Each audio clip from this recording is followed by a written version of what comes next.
gets the icing on the cake. Caldwell. And it's another goal for Ellen White.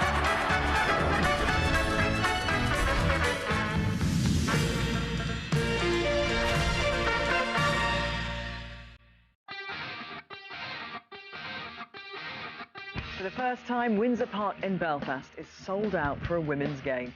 Northern Ireland face England in a World Cup qualifier, and both teams have a huge year ahead.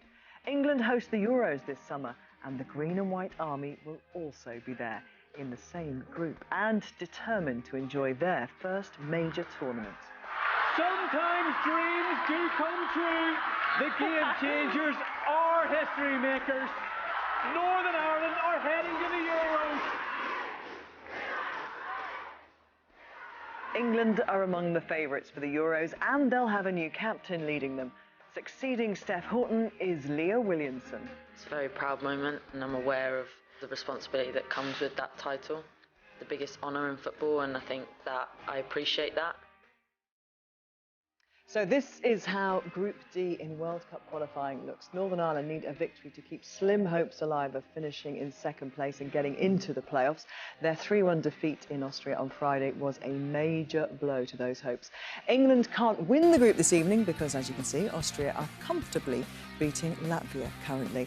And with us are two women, I'm delighted to say, who've both represented their countries more than 100 times. Alex Scott with those 140 caps for England, and Ashley Hutton, who in her 100th cap for Northern Ireland scored this rather crucial goal against Wales on the way to qualifying for this summer's Euros.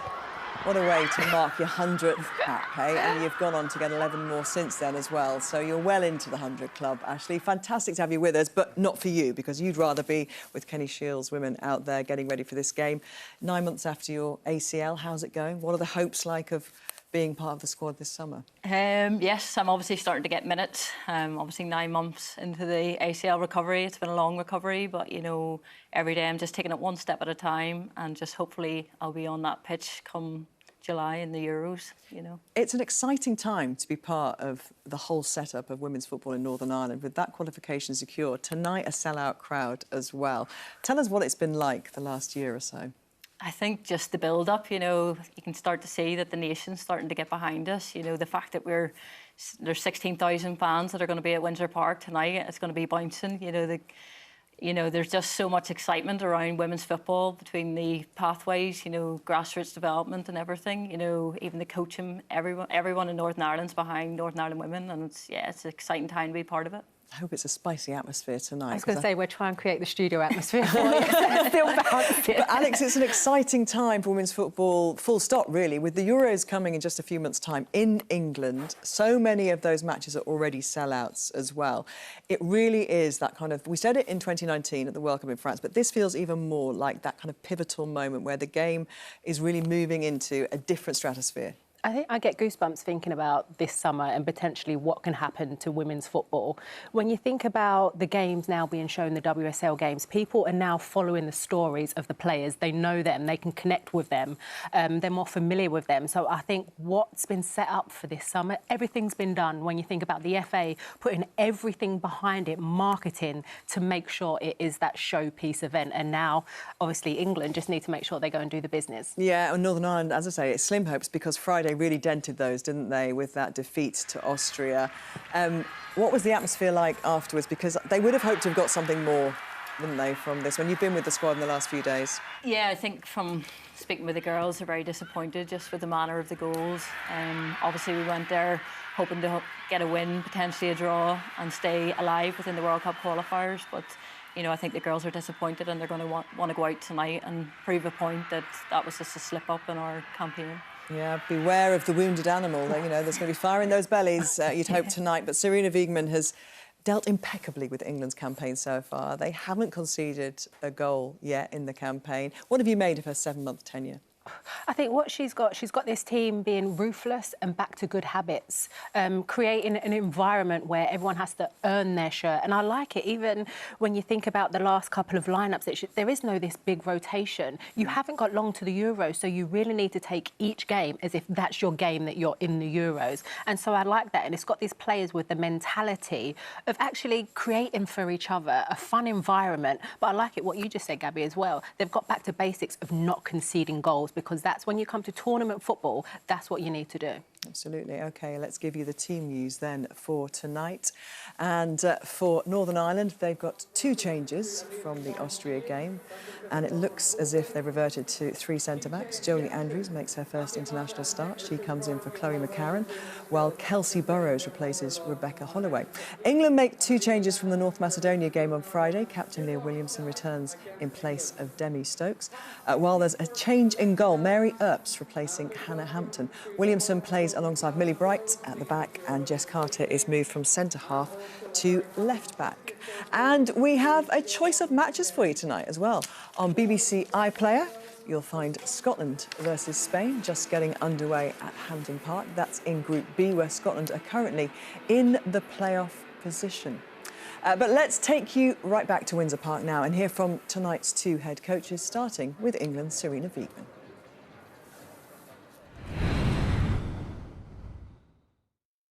Well, Serena, 2 changes from the game against North Macedonia, including Leah Williamson coming in at centre-back. Is that her strongest position? Well, I don't know. I think she can play centre-back very well. That's what she does at the club. But I think she can play very well in midfield too. I think for tonight, we made the starting lineup, which we think is the best team to start with. England have been scoring goals for fun. You haven't conceded so far in this qualifying campaign. How much of tonight is just keeping that going?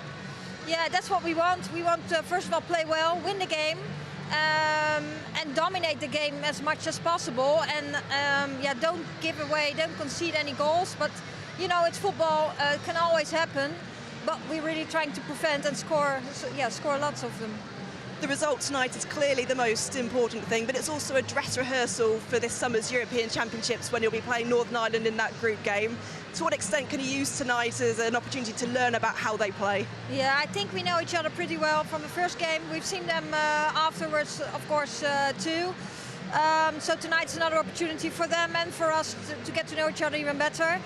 So it's actually either way. It can be, you can prepare very well, but that's what we would have done anyway. But it's just about tonight, playing well, winning the game, and take the next step in qualification for the World Cup. Kenny, you've said you've put the disappointment of the result against Austria on Friday night behind you, and time to bounce back here at Windsor Park. Yeah, well, I'm really pleased with the performance out in Austria, really pleased with it.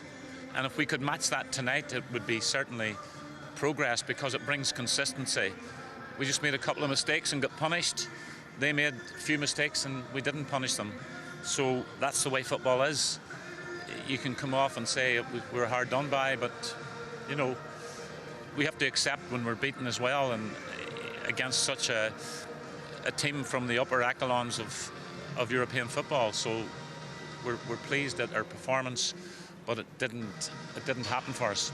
No matter the result tonight, Kenny, an historic night, a sellout crowd here at Windsor Park. This is an incredible occasion for you, for the squad, and for women's football in Northern Ireland. Definitely, definitely.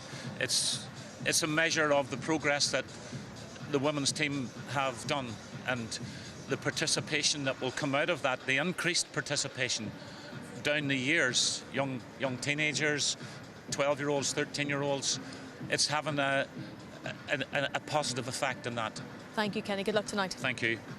Yeah, they are called the game changers, and certainly the tide is turning and changing for women's football in Northern Ireland. And the atmosphere is building, as you'd expect, with a full house there. Huge excitement about Northern Ireland's first ever major tournament this summer, even if their World Cup qualification is looking less likely. Well, Nicola McCarthy's been speaking to some of the key players.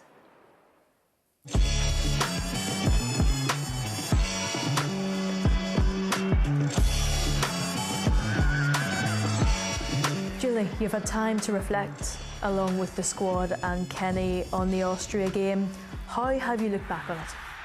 Yeah, ultimately we're disappointed with the result, but I think you know, we're proud of our performance. You know, we matched the team for a large part of the game that are ranked 21st in the world. There's a lot of positives that we can take out of the game. We played very well on the night, but against these top nations, you can't switch off for 10 minutes, so we will learn a lot from that. Is this the icing on the cake? Caldwell! Northern Ireland are heading to the Euros. Can I take you back to that night at Seaview and the win over Ukraine? You know, it was such a special occasion for us all, and one, you know, most of us probably thought, you know, we were never going to be in. When Kenny came in almost 3 years ago, we went from being a team that lacked belief, and he flipped that, and we are now a team that go out to win, score goals. We qualified for the European Championships. You know, he's made our dreams come true. That moment will live long in my memory. It's a one I'll never forget, and that moment right there is why we have got 16,000 at Windsor tonight. It's a sellout crowd at Windsor Park. It's an historic night.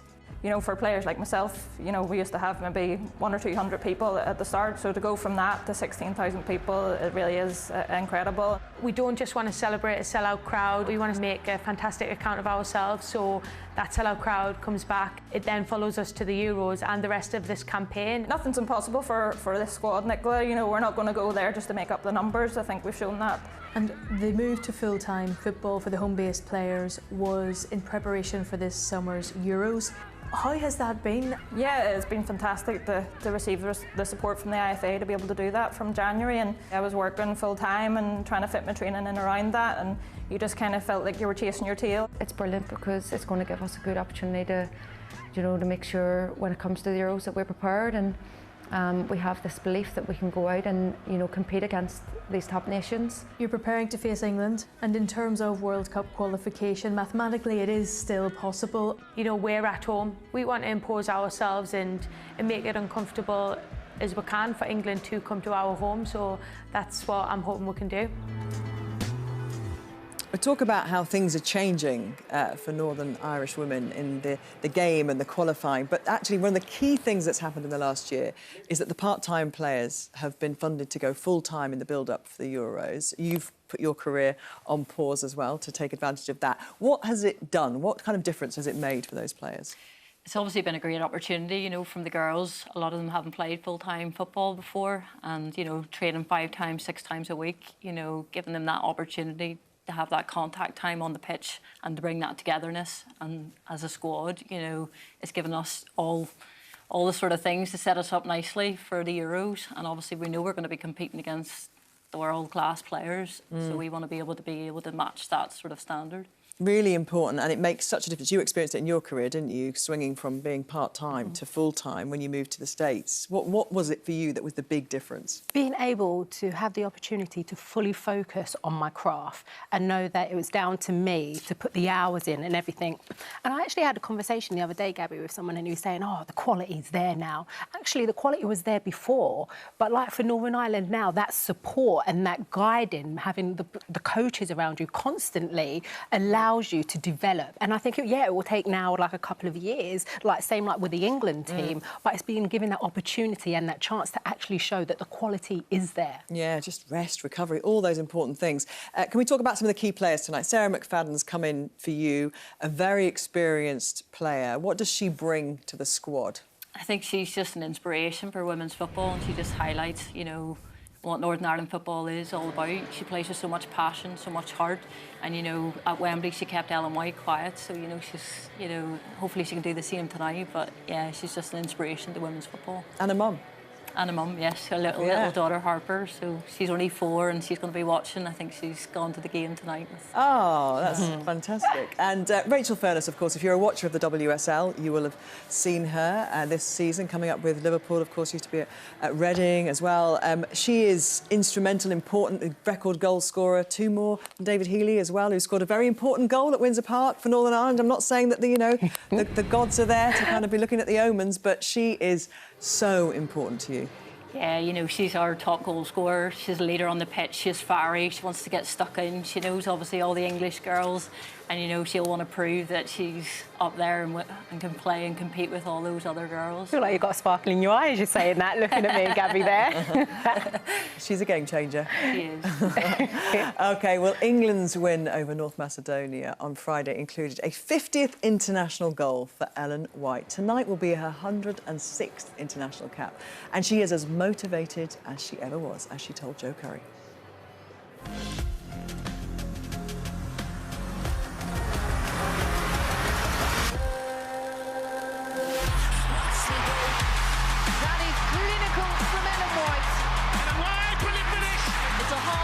Of England goals for Ellen White. Ellen, the milestones keep coming for you at the moment. In the last 6 months, you've reached 100 England caps. You've become the Lionesses' all-time leading goal scorer. Did you ever think when you started out that this is where your England career would take you? No. Do you know what someone actually said to me? Like, was your dream to reach like 50 goals? And I was just like, no, it never like crossed my mind. But you saying it out loud is, yeah, it sounds incredible. I'm really proud of obviously 100 caps, breaking the Lionesses record, and then obviously reaching 50 goals. But you know me, I hate talking about myself. I always want to throw it back onto my team because I love playing for England. I've said it so many times, and I couldn't have, you know, achieved the things that I have, or the caps, or, you know, without my teammates. You're closing in on Wayne Rooney's all-time England goal-scoring record. Surely you're in GOAT territory now. No, definitely not. It's a tough one because, you know, men's and women's football is very different, but, you know, Wayne Rooney is an England legend. You know, I grew up watching him, and it's an amazing kind of achievement. But for me, I just want to play and do anything I can to support the team. It's a dream to play for England. Yes, Leah. How are you? I'm good, how are you? I'm all right, thanks. Let's talk about one of the biggest things, getting the captaincy for England. Mad. Yeah. How do you feel? I think, like, yeah, if you told me that was going to happen, I'd have said you were having me on. So it's quite a nice thing to have happened. Yeah. What kind of a skipper is Leah like? Brilliant. I love the fact that she's just so passionate. She wears her heart on her sleeve, same as Millie, and she will give everything for this team, and she will always put the team first. So yeah, I think, you know, she'll be phenomenal captain for England. Look, we're in Belfast. Let's talk about this Northern Ireland game then. Do matches against other home nations feel different to other international matches? Yeah, they're a bit spicier, I'd say. Yeah, they're exciting. We've heard it's a sold-out crowd, so it's always really exciting to play Northern Ireland, Scotland and Wales. They're super competitive, energetic, you know, tackles flying in, but, you know, this one, World Cup qualifier, we totally have so much respect for Northern Ireland, but we've got a clear focus on what we want to achieve and get out of this game, and, you know, we want to qualify for the World Cup. Well, she has been a magnificent servant for England and an incredible goalscorer, obviously. But 33 she'll be this summer, 33 years old. So do you think in the back of her mind she knows that her time as being, you know, the nailed-on striker for England at a major championship, this could be the last time because there's a lot of talent coming up behind her? Really good talent as well. And I think what the environment Serena has created, you have to be earning, you have to be scoring to stay that number 9. So she knows she has to produce, and her numbers are fantastic. And you think about her story as well, the amount of injuries that she's had to overcome and the grit that she constantly shows. And I think what Ellen is as a teammate is that you always know what you're going to get. You're going to get that heart, you're always going to get that 100% effort from Ellen White. And let's talk a little bit about the news that Serena Wiegman, very cleverly, I think, announced that Leah Williamson will be the captain for England this summer because, you know, there could have been that whole thing of kind of, well, will Steph come back? And it's kind of put that to bed, hasn't it? And said she's the captain. And for you, Alex, what is it about her that has lent her those qualities? What has given Serena Wiegman the kind of security and confidence that she's going to be a great captain? I think what you see in Leah, we all know she's a mature head. She really has this calm presence about her. But like what Ellen said in that VT, Leah always puts the team first. She connects people on and off the pitch. She just has this aura about her. And above that as well, we've all seen Leah's football develop. They used to, when she was coming through at a younger age group, there'd always be a mistake in her, but she's really worked on her game. And I think with this statement, with her being captain, it does feel like this new England under Serena. But also, I just do want to say, because we have to give Steph credit. Steph has been a phenomenal captain and a phenomenal leader for England. And I know that transition is always hard, but it is a new, fresh England, I think, going forward. And there's no saying that Steph won't be back playing for England, obviously. But perhaps we should have seen it coming, you know. A few years ago, we had the launch of Change the Game, which was the BBC's big summer of women's sport in 2019. And she spoke at that, Leah, and she was so impressed. I remember thinking, wow, this young player speaks brilliantly. She's got real commanding presence. But actually, we could go a few years before that, because in 2015, she was 18 years old, stepping up to take a penalty for England in the under-19s European qualifiers. This was against Norway. Seconds to go in the game. The penalty was disallowed because of encroachment, but actually the referee said, no, you can't retake it. She wanted to retake it. They said no. So England effectively lost the game and lost the chance of qualifying because of that. UEFA said, no, you've got to come back and take it. 5 days later, this was obviously played in Northern Ireland as well. This was played in Belfast. So, you know, she's got form in that city. And she went back and she converted the penalty. England qualify for the under-19s. That's 18 years old. Imagine spending 5 days thinking about taking a penalty. I wouldn't sleep. Every night I'd be dreaming about it, thinking, what if I don't score, everything's on her. But what it does already show, that she can handle pressure. She's going to be that player that steps up in no matter what situation and be like, I'm going to be that leader, I'm going to command. Well, there you can see the players are out ready for the anthems, and the atmosphere is building at Windsor Park. It is Northern Ireland versus England for a World Cup qualifying. Well, points are on the line for Northern Ireland. They are desperately needed. Let's join former Northern Ireland captain Gail Redmond, England's record appearance holder Farrell Williams, and Robin Cowan at Windsor Park.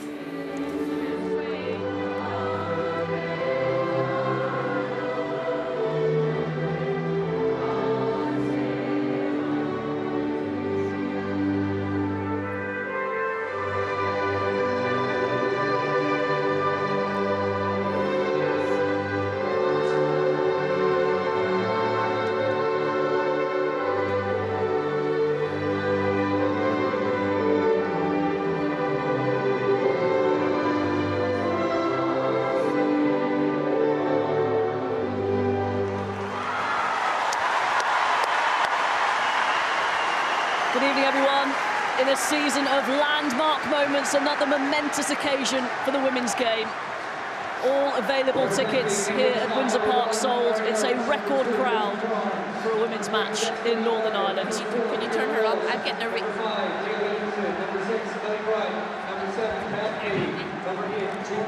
Let's get your teams then for today's World Cup qualifier. 2 changes to the Northern Ireland team, beaten 3-1 in Wiener Neustadt. A special night for 19-year-old Jolie Andrews, who makes her first international start after scoring her first senior goal against Austria. Kelsey Burrows also starts in defence. Rachel Furness, a familiar name in the English game, is Northern Ireland's all-time top scorer, including 7 in World Cup qualifying. As for England, it was another thumping win on Friday evening, a 10-0 victory against North Macedonia. Sarina Wiegman makes 2 changes tonight. Mary Earps replaces Hannah Hampton in goal, while newly named captain Leah Williamson plays at centre-back, with Jess Carter moving to left-back. Demi Stokes drops to the bench. Having notched her 50th goal on Friday, Ellen White is now just 3 goals off Wayne Rooney's international record.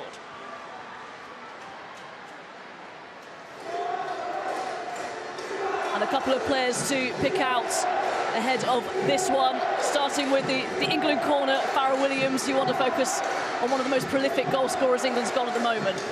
Yeah, I'd like to mention Beth Mead. I think she's been fantastic under Sarina Wiegman in this England team. I think, you know, whether it be starting the game or coming on and being an impact player, she's certainly scoring and assisting this England team, and she looks like a different player in this environment under Sarina. So I'm looking forward to seeing what she can deliver again today.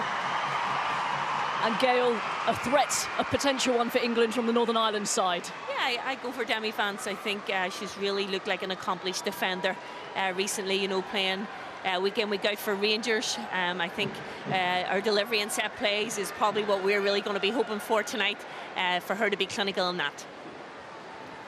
Northern Ireland's hopes of qualifying for next year's World Cup are pretty much over after that defeat to Austria on Friday night, but still something on this preparation for the next meeting at this summer's European Championships. So both sides will be eyeing each other up, seeing what they can take when they go into that game at St Mary's in June. And England still need a point to qualify if they win tonight. That was because Austria beat Latvia convincingly earlier on. England rampant under Sarina Wiegman. They've not dropped a single point. In fact, they've not even conceded. And in the process, they've also scored 63 goals. A 4-0 defeat of Northern Ireland in the reverse fixture at Wembley. And a good reception around Windsor Park as all the players and the referee take the knee ahead of kick-off to highlight the opposition to all forms of discrimination. And so England will get us underway with one of the bright young things that will, I'm sure, light up the Euros. Lauren Hemp plays it back to the new captain, the new permanent captain, Leah Williamson. And Windsor Park, it's been building steadily, the atmosphere, and it is absolutely rocking. Will it be silenced immediately? It's a crossover from the far side, and it's out for a goal kick. Gail, I mean, what an occasion. You can feel the emotion coming through, can't you? Absolutely, just as the stadium was filling up. This is just a milestone in Northern Ireland's history in football. To be here at Windsor Park and for there to be a full house is incredible. So their previous record crowd has been absolutely smashed out of the park. 3,500 watched the win against Latvia.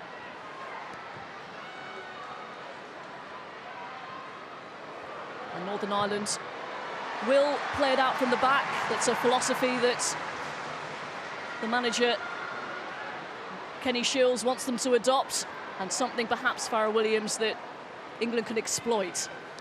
Yeah, most definitely. It's interesting to see how Northern Ireland have set up with a back five, and they look like they're matching England 3 for 3 in the middle, but leaving 2 up front to really try and occupy the 2 England centre-half. So they're certainly playing with a little bit of a threat with two players up front, and obviously they've got a back five to try and deal with the threat that we have in our front line. The first corner of the game, and it's going to be taken by Lauren Hemp of Manchester City. 4 senior goals, all in World Cup qualifying for Lauren Hemp, all against Latvia. That 20-0 win. Taken short. It's well worked by England. Stanway had a swing at it, but it was really well defended, actually. And Northern Ireland, well, their attempted break just broke down. Yeah, that's what we're looking for. We have to play quick on the counter, and we're going to have to be able to suck up an awful lot of pressure, and defending like that in centre box is going to be crucial tonight. I think certainly England have to be switched on to the counter-attack from set plays. You know, committing so many bodies forward with Northern Ireland keeping 2 strikers up. We have to be, you know, prepared for the counter-attack, which is what it looks like Northern Ireland are looking to play on.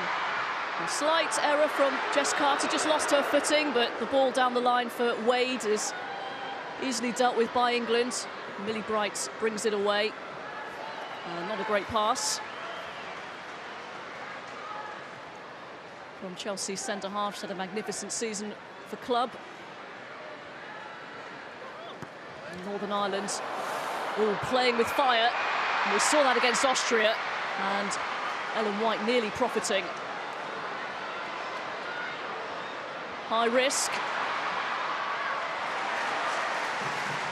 And a few clenched jaws up in the commentary box. Yes. I think we have to be careful at the back there. Kenny Shiels is celebrating his 40th wedding anniversary tonight. Where else would you rather be on such an occasion? Hopefully he's got something else planned as well for Gwen at some point. Trip to the Euros? Oh, there we go. Lucky girl. As we'd expect, England will have most of the possession here.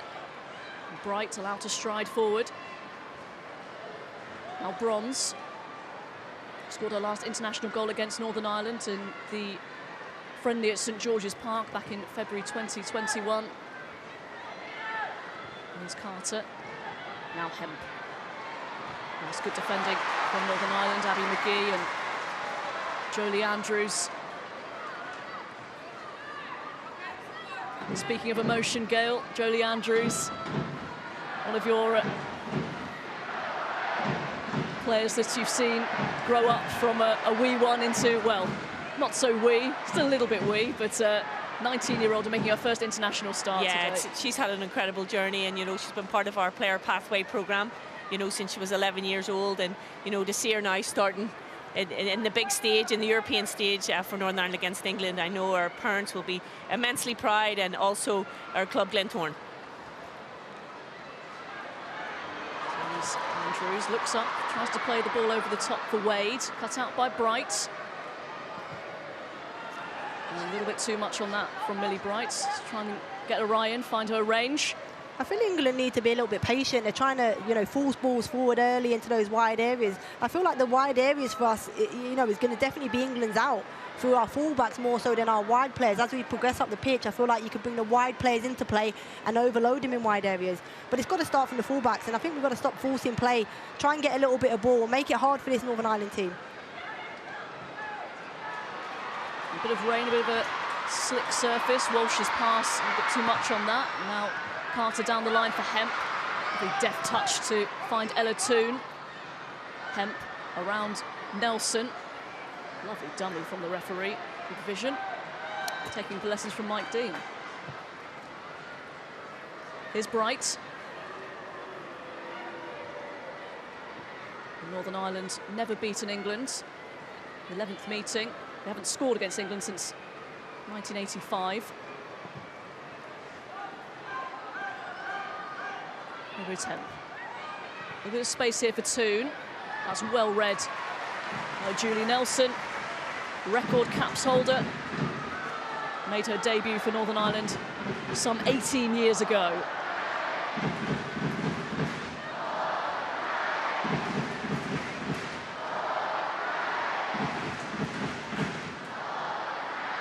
Carter waiting for options. At the moment, Northern Ireland doing a good job of keeping England at arm's length. Yes, Robin, that's going to be key tonight. You can see that they're encouraging the push up because we're going to need to be compact. But sometimes when you don't have very much of the ball, you have a tendency to drop early, and we can't do that. We can't invite the pressure on to England. That's why with our two forwards, we need to make sure that they don't have an easy time of it. Bright allowed to come forward again. But Northern Ireland in a good shape. Bronze. It's good movement from Georgia Stanway. A good burst of pace as well. And that should have been 1-0. Ellen White made a good dart to the front post, but couldn't get her header on target. Yeah, unfortunately, Marissa Callahan she tracked her, but she took that wee extra touch, the dummy there, and that was a really good opportunity for Ellen White. I think it's these runs from midfield. I think if our wide players are going to play narrow with the fullbacks really high on the touchline, I feel it's important for our 10s to get beyond, and there's a great run from Stanway there, and you know, the ball into Ellen White, we expect her to get a touch on that and put it in the back of the net.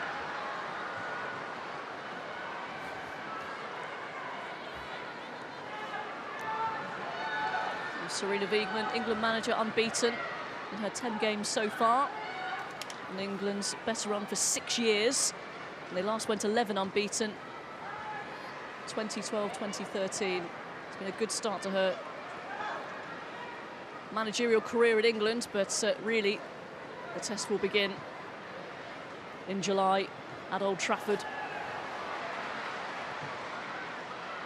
And England face Norway in their opening game of the Euros. Nelson back to Burns. Northern Ireland again just about getting away with it. Composed enough from McFadden, who gets it away. That's a lovely flicks header. But McGill can't keep the attack going. Really brave from Northern Ireland playing out there under immense pressure from an England front line. You know, they're expected to press under this, you know, Serena Wiegman's team. So they're playing a little bit with fire, I'd say, and I think, you know, they certainly have to be careful playing out inside that 18-yard box. There's been a few now where, you know, they've got themselves a little bit lucky.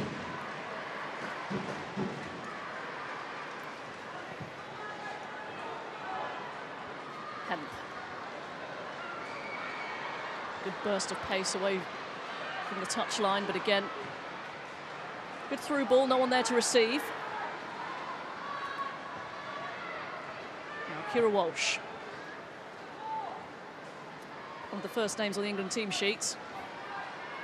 Yeah, she's a quality player. She just sits in that 6 so well for England. Hemp in behind, delivers. Oh, what a clearance that was off the line from McFadden to deny Beth Mead.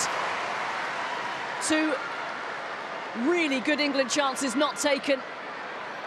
Good awareness from McFadden. Yeah, I think Farah said it early on, it's the wide play from England, and it's 2 times now they've got in behind us and they've caused us serious problems. Here's Rachel Furness of Liverpool, just promoted back to WSL.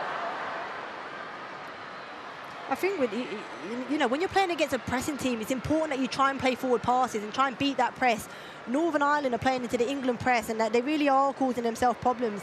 And against a team like England with such quality in the team, it's not going to be long before one of these, you know, a big mistake and then see themselves go a goal behind.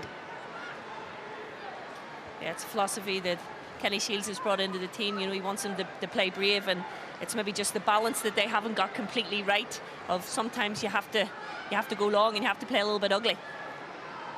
Carter, see what she was trying to do. Bit of a disguise on that towards Ellen White. And this was a really good bit of play from England and a brilliant defensive clearance. It was a fantastic ball from Ella Toon into the channel, and you see Lauren Hemp come from wide infield, and it's a fantastic cutback, and it takes the 2 centre-halves out of the game, and McFadden on the line with a fantastic clearance.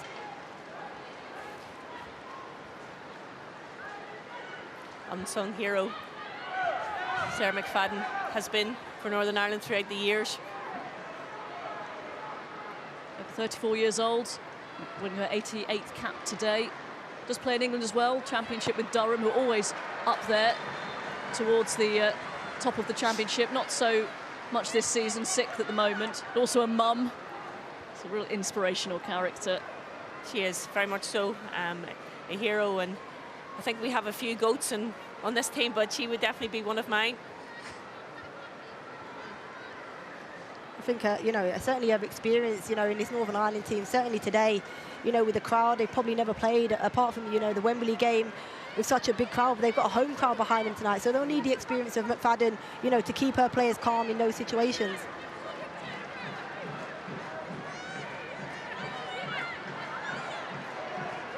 Demi Vance has not had a chance to really show off her dead ball delivery yet, but caused a few problems against Austria on Friday. Zinsberger, the Austrian keeper, Arsenal keeper, didn't look comfortable at all. At the moment, they can't really get out of their own half. And here's Ellen White.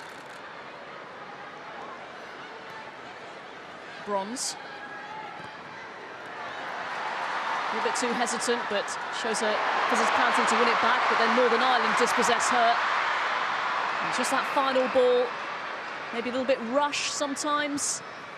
Yeah, unfortunately, we really need to get in behind England, I think, when we're playing on the counter, and make them turn and give us a chance maybe on a foot race.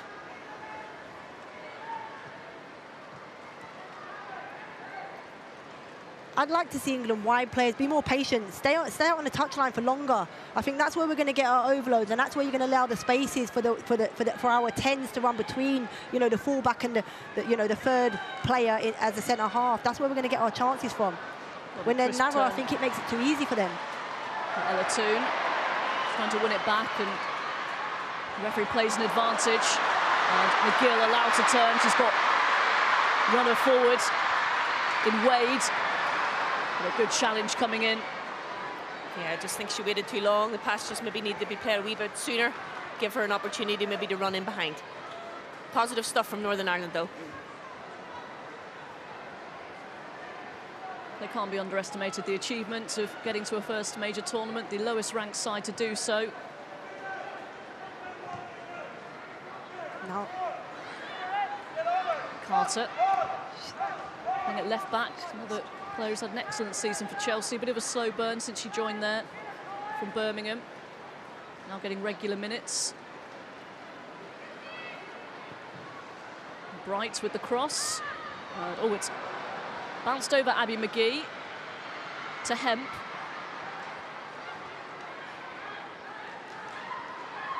There's Ella Toon of Manchester United.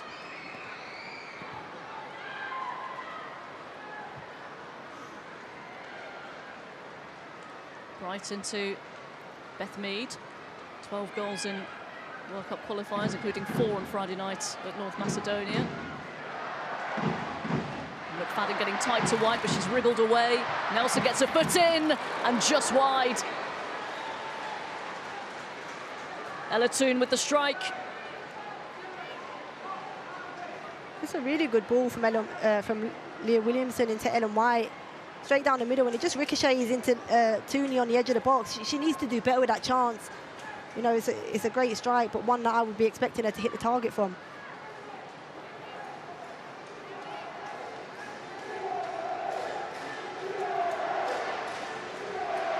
Toone got a hat-trick on Friday as well. England on an excellent run, but I think it should be noted in mitigation that it's been a fairly regulatory qualifying period in the World Cup.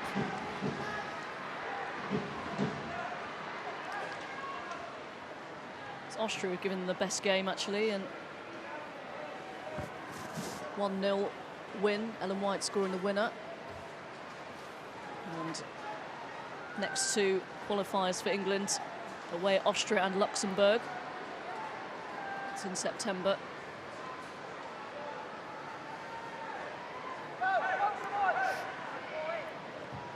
Toone, it's a really good ball. Finding Mead. Now Bronze.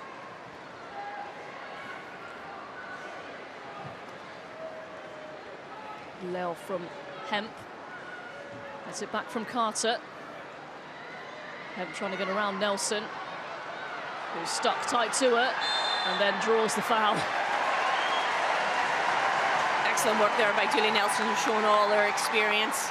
You know, her timing was impeccable, and it needed to be. Just see it there. Wee bit of a tangle, and smart to go down at the right time there.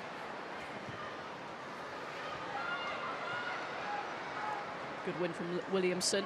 Close control from Toone, but she's given it to Callahan. Now Furness. Andrews. Northern Ireland will just enjoy completing a few passes. Feeding the ball. Furness away from Toone. It's great to hear every good touch being cheered by the Windsor Park crowd, but Jess Carter on the front foot to win it back for England. Now Hemp. Lovely touch from Stanway. Works it on to Mead. Bronze. And now White. Again, McFadden is there to charge down the shot. And that was absolutely excellent by England. You know, from the left side to the right side, looking for the gaps, and thankfully Northern Ireland dropped at the right time just to snuff out any danger. Toone just can't quite find the right angle. Nelson makes the clearance.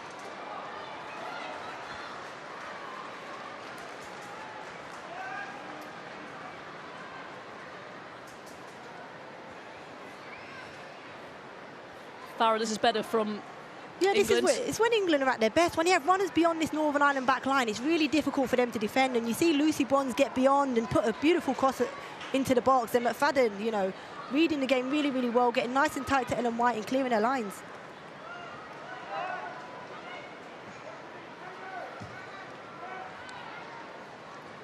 Well, there would have been huge disappointments from the results in Austria, but so much to look forward to for Northern Ireland. All of their games will be played at St Mary's, Southampton, so a couple of weeks down by the south coast, not bad at all. And hopefully a few good performances and results. We're painting the town green. Just not in the last group game.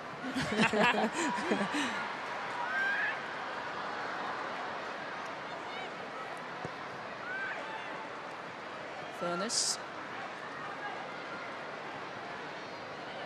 Again, Northern Ireland trying to play the short game. Nelson gives it away to Carter. White. It's Lucy Bronze who's forward here. Bronze. And just wide. I just think Demi Vance did enough just to put her off the shot, but that was a real opportunity. They're not shy, are they, Northern Ireland, in playing out? And look, they make a mistake in playing it to Jess Carter. Again, Lucy Bronze getting forward and into the box, and a fantastic challenge there by Vance. maybe a slightly fortunate one. She was Lucy Bronze caught just after the ball had gone, but no complaints from England's right back. And I think what's key for England too is the numbers that they got forward. You see Ella Toone there just making that third man run, and if there was any spills, he was ready there for the tap in, and it's happened a few times. And you know, Jolie Andrews really going to have to try and get tight to her. Ellen White expected Beth Mead to be there. Instead, it's Vance who's allowed to advance. And a little bit too much on that. Simone McGill. Just precision on the pass. Yeah, it was better from Northern Ireland. It was in behind. It gives Simone a chance to get onto it. Unfortunately, just not quite accurate enough. But that's it. That's exciting. That's exactly what Northern Ireland need to do in the counter-attack.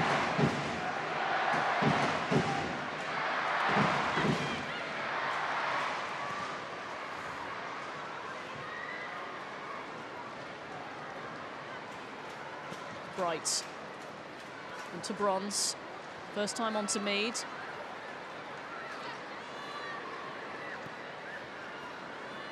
Stanway. Northern Ireland making these challenges at just the right time.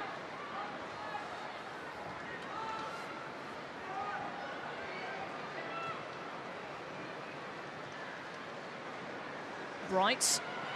Opened up for it. Ricochets off Nelson, and that's a good save. And the rebound from Ellen White is in, but the flag is up. Yeah, Robin, that's what I was talking about earlier on. You know, two great strikes. Julie Nelson in the right place for the first one to get the block in. But Ellen White was there, and this is what exactly she does so well and has done for England. Yeah, you can see Ellen White's miles offside here, and you know when the shot's taken from Mead. But great to see her following up, and that's why she gets so many goals. She's always in the right position, but just you know, on this occasion she's offside. I would say a good spot from Christina Beale, the assistant referee, but fairly easy one for her.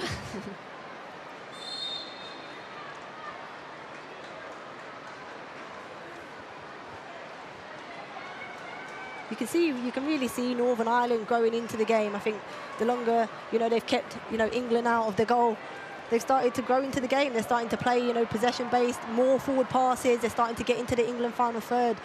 So they'll take a lot of confidence from this first 20 minutes.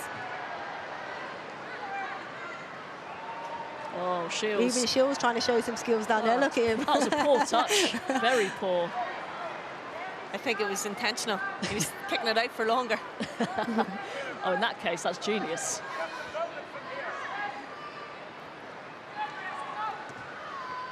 So Kenny Shields was booked after about 10 minutes against Austria when Northern Ireland had won a free kick. So just a little illustration there of what sort of coach that he is. Very passionate man.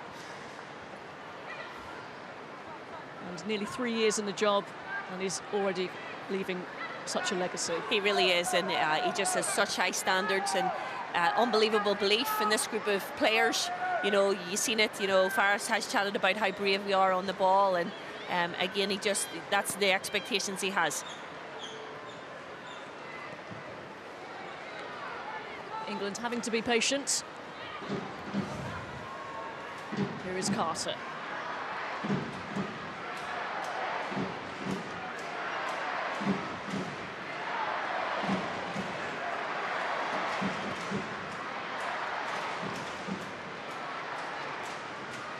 Trying to up the tempo. Toone. Attempted pass towards Bronze, but McFadden makes another interception. Bronze wins it back well. Missed the first half of the season, Lucy Bronze with injury. No coincidence that Manchester City's fortunes have turned around with the return of Lucy Bronze, Ellie Roebuck, Kira Walsh. Here's Toone going for goal. Easy one for Burns.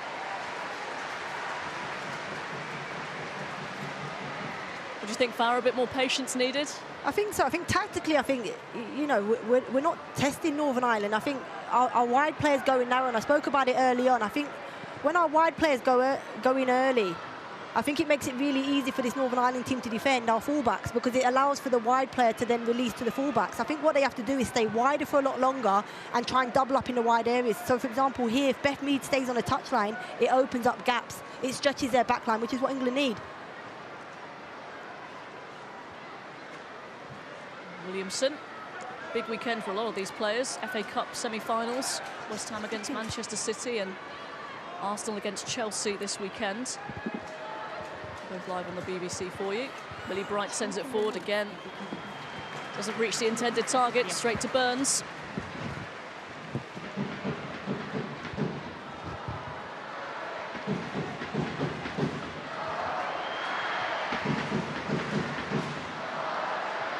Stanway. White lays it off, back to Georgia Stanway. Cut out again by McFadden. Lance trying to get around Bronze, not an easy thing to do, but she's got it back. The poked pass straight to Jess Carter. Hemp. The burst of acceleration. Toon to Hemp. Yes. And it's in. Lauren Hemp. Well, not the cleanest of finishes, but the result was what she wanted. And Northern Ireland's resistance is broken. I think the scuff shot may have confused Burns in the goal. Not the most pretty goal, but she'll take it. England lead. Yeah, and it comes from Lauren Hemp driving with the ball and just releasing Toon into the channel and then following her run into the box, and it just comes back to her. She gets a touch on it, and look, it just lifts it over the keeper. I'm not sure of the intent, but it certainly looks good on the eye. She'd argue that she meant that. Just nicely executed and lifts it over the keeper. Got to say, if she did mean that, that's pretty special. Burns had absolutely no chance. No, and I think the frustrating part there for Northern Ireland is it was a mistake from Burns to begin with. You know, it was a bad clearance, and then we never recovered. The gaps were open, and England were able to get in behind. But we talked about it earlier, you know, the runs from the midfield from England are excellent, and we have to make sure that we track those runners.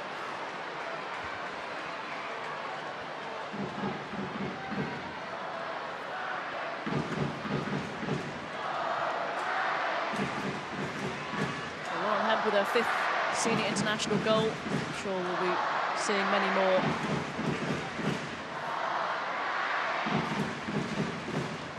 Yeah, the next 5 minutes are going to be so important for Northern Ireland. You know, we've seen it against Austria. They were so disappointed, and now we have to really learn from that and get tight. Show a bit of maturity.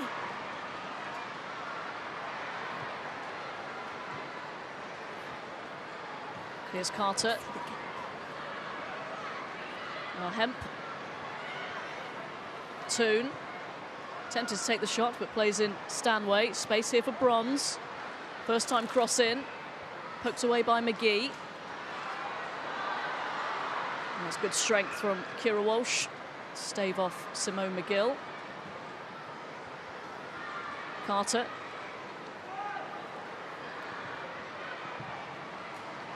That's well defended from Nelson. Yeah, Northern Ireland really going to have to stay compact and tight and don't let the runners just easily move off them and put pressure on the ball. And if we can, when we get it, can we hold on to it a little bit? Just seeing the goal again there, and you can see, I think she did miss kick it. You can see from Lauren Hemp's reaction that she felt as though she didn't get good connection on it, but the connection was good enough to, you know, lift it over the keeper. And Laura Wade down for Northern Ireland here.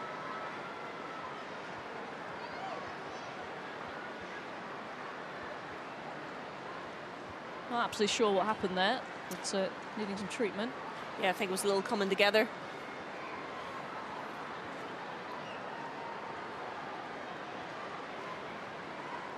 A chance for Kenny Shields to deliver some words of advice.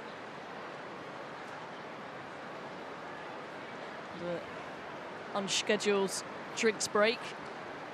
Yeah, see the team physio, Catherine Ferguson, team doctor William.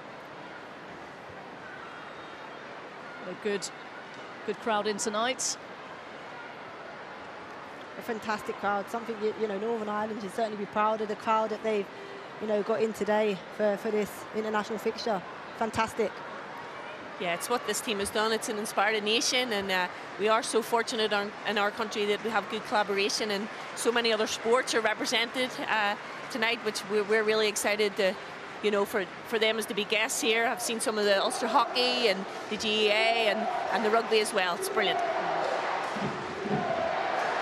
Wade looks like she's going to continue for now.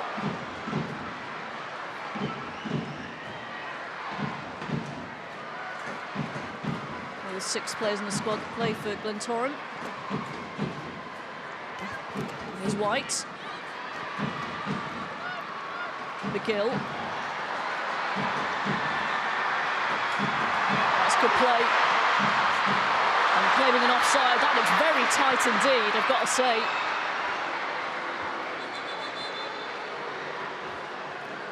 I'll have to take another look at this one.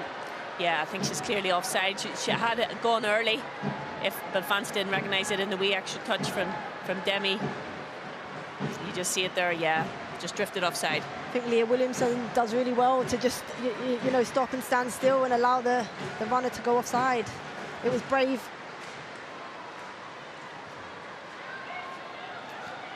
Carter. An unnatural left footer on that left side, so always wanted to cut back on her right.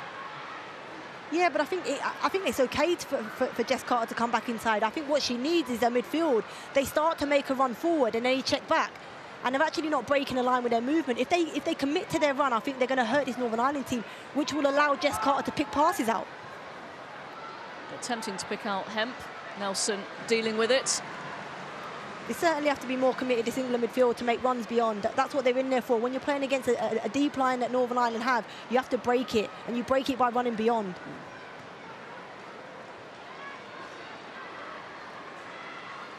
Toon, lovely bit of skill.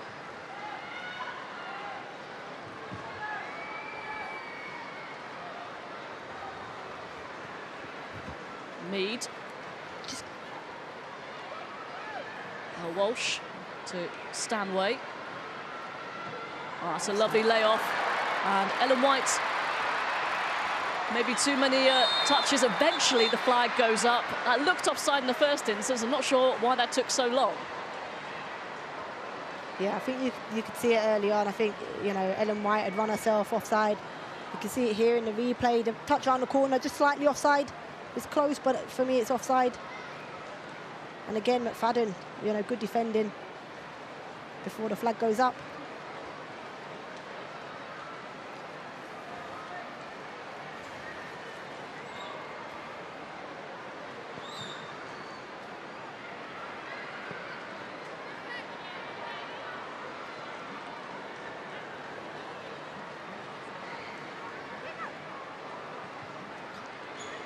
Williamson playing at centre-half today. She's been played mainly as a midfielder alongside Kira Walsh under Serena Wiegman. It'll be interesting to see when Alex Greenwood returns from injury. I think the nice thing about that is that Serena Wiegman has options with this England team. There's so much quality within the squad. The squad depth now, you know, is so competitive.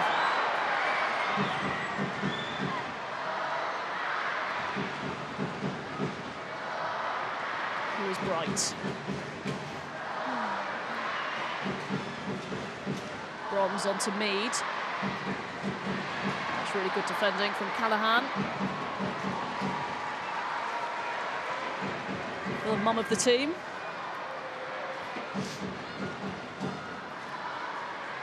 Little boy Quinn.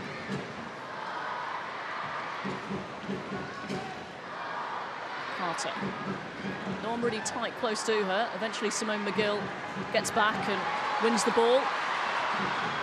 They're playing the WSL. Simone McGill's been at Everton for over a decade.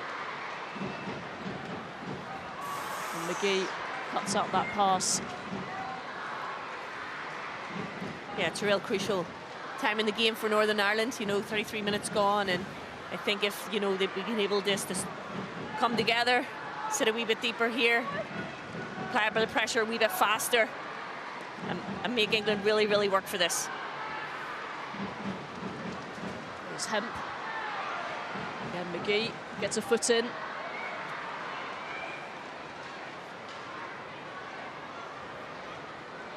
One of the domestic players that are now full-time. The programme that came in January to support the domestic players ahead of the Euros. And hopefully it will pay off. I think the players have already said it has. McFadden's clearance, back in by Hemp. Stanway closed down by Callahan.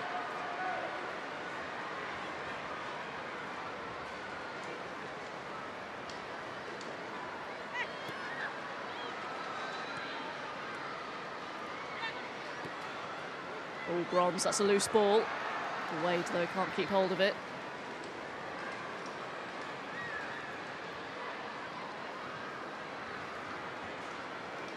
Here's Hemp.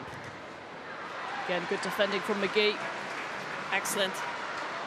Again, Northern Ireland cannot switch off in this corner. It's been down his left-hand side with Lauren Hemp, where, you know, England have found, you know, their best qualities. I think, you know, the quality that Lauren Hemp's had on the ball, driving into the box, trying to create something. I think, other than that, I think England have been quite sloppy around the park. Georgia Stanway picking the short corner. Work to Walsh. Different angle to send it in. And Millie Bright went down. Picked up by Williamson. It's a great touch. A lovely ball through and wide. And a corner kick. It's another really good challenge from McFadden.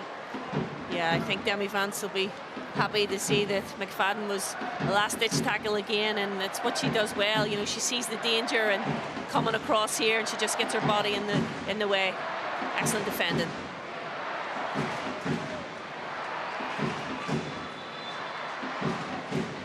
Lauren Hemp over this one.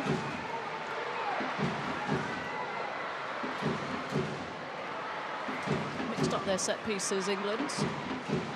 Yeah, they're showing good variety in the set pieces. I'd like to see one wrapped just underneath the keeper, you know, with the height that we have within the box. England, White and Bright and Lucy Bonds. I think it would be more of a threat. I wouldn't, Robin. It's the problem with having two co-commentators. A lot of disagreements. There's Hemp. And it's a really good header away from Furness. The one player you don't want to put the ball near is Furness. Having played with her, you know, one of the best headers in the women's game, you've got to miss her if you're going to put a good delivery in. That's not a bad one. That's a really good piece of goalkeeping from Burns. The flag has gone up. She didn't know that. Good decisive play.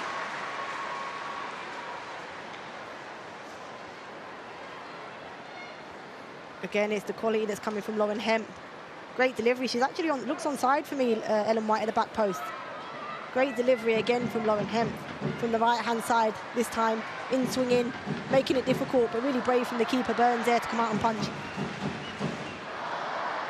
So much learning for these young Northern Ireland fans, because that's just typical number 9 play, you know, playing off the shoulder of the centre back, and you know, it's the reason why Ellen White has been so successful as a striker. 6 goals at the Olympics, 6 goals the previous World Cup in France. It's a good ball over the top from McFadden, putting Leah Williamson under pressure, but good distance on the header and a rare touch, in all honesty, for Mary Earps. I mean, it's the right ball from McFadden, in behind a high England back line with, you know, runners beyond, and it's good defending from Leah Williamson to get a header back into Mary Earps.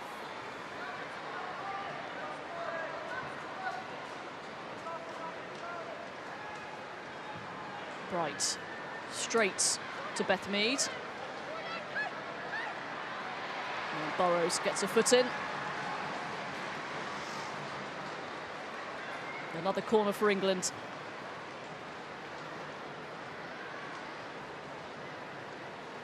Playing the championship with Blackburn, Kelsey Burrows. A few of these have played an English game.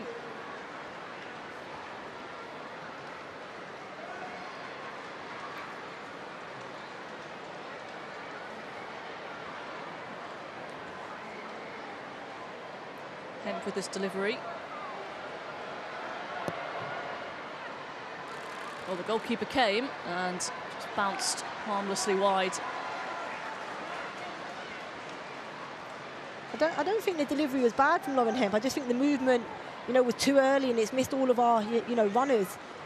I think Lucy Bonds has gone way too early. The delivery's not been taken and it's missed everybody.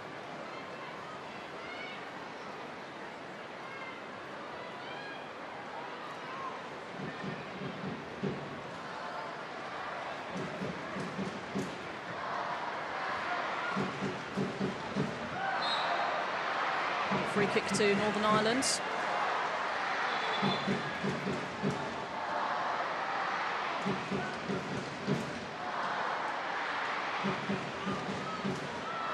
what they can do from this. It's not going to be a Demi Vance, maybe a little bit too far away for her to really hurt from here, so it's going to be Julie Nelson. They've sent pretty much everyone forward. Julie Nelson's and also a dead ball specialist as well for Crusaders. Scored many a free kick last year in the Niffle Premier League. Both their coaches here tonight cheering her on.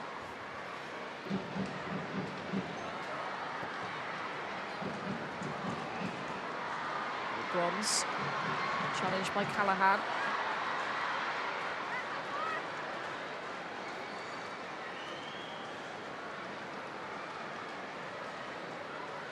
Here is Carter. Hemp once again up against McGee. Stanway. Now Toon. Bronze takes it on. Good burst from her towards the back post, and it's over the bar from Hemp. Yeah, I just think that Demi Vance just needs to get a little bit tighter there. The Bronze, again, that's a dangerous cross coming in. And Hemp there, you'd get to the better of McGee, and unfortunately he just can't direct the header down. I think it's really good from Lucy, the way she slows the ball down and then draws the defender in to push a pass and then just dings one to the back post. It's, you know, the delivery from Lucy Bronze there, she's picked out Lauren Hemp at the back and just dings one to the back post. I think Lauren Hemp, you know, the header has to do better and maybe hit the target. Almost looks so easy for Lucy Bronze, doesn't it? She breezes past players. She does it so well, and she's done it so consistently over the years. Andrews. Nearly made up for her heavy touch, but England have it back. Again, McFadden is there to clear up, but the flag is up. I think Kenny Shields will be very pleased with the response since going behind, because that was one of the main issues, especially on Friday night. 1 became 2 and 3. Yes, I think that Northern Ireland showed really good leadership, just like Jackie's doing right now. Jackie Burns is slowing the play down, got a wee knock there. It takes the sting out of the game, and it takes England's rhythm, you know, it breaks it up, and that's the kind of things Northern Ireland have to do to be able to stay in this game. Just the one sub-goalkeeper. He doesn't like to name 3, does he, Kenny Shields? It's interesting in these squads. He's going to have to at the Euros, so might be a position up for grabs to see. Not me, I'm stood on a box. I can't be a goalkeeper. Yeah, there's Maddie Clifford from Crusaders. Unfortunately, Lauren Perry got a serious ACL injury, so she's out. But, you know, he's got options there, and he's working on that. Northern Ireland will be hoping that, you know, Burns is okay, because she's been fantastic, not just with her hands and coming out and punching, but she's been fantastic with her feet and starting attacks for Northern Ireland. She's very comfortable with her teammates passing her the ball back. So they'll be hoping that she's okay and, you know, can recover. Becky Flaherty there, just getting ready just in case, along with Megan Bell. She's playing the WSL with Liverpool. Becky Flaherty's now in the 3rd tier. I think Jackie Burns will want to carry on if she can, but it's always a concern, isn't it? Yeah, look, you know, certainly with the back, and you know, it looks as if it might have spasmed. You know, you can't really tell. Hopefully, as I say, because, you know, she's certainly kept this Northern Ireland team in the game. She's having a fantastic game, and I'm sure she'll want to continue the game. You know, a home crowd, it's been fantastic. Callahan, Vance with a bit of space over on the far side. Up against Bronze. Good movement from Wade. But Bright's just a little bit too strong. And a rare Northern Ireland attackers. Put a stop to. Yeah, I think Millie Bright there just shows her experience and what she's been doing, you know, for her club Chelsea all year round. She's a staller back there defending, and we just have to play the ball a little bit quicker. You have to keep an eye on Burns. I'm just watching her from up here. She doesn't look as if she's moving quite comfortably. think they may give her until half-time and assess her. Just a few seconds left of normal time. Will be a few stoppages.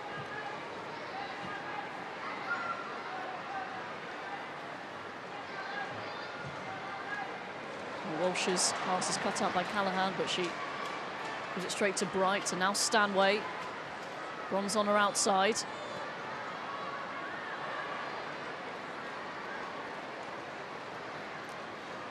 Mead trying to get past 3 green shirts and couldn't do so.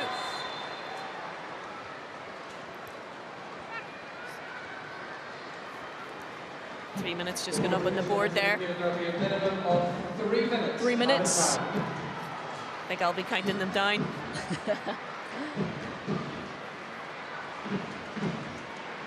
Time for more chances. Here's Hemp. Good body position from McGee. And Ellen White, well, contorted herself to try and get that header on target. It was always going to be difficult. I think the ball in from Jess Carter, you can see it here as Lauren Hemp plays it back to Jess Carter. It's just behind Ellen White. And to execute that and try and get that on target is really difficult. When you're moving away from goal and trying to execute a header, really difficult technique.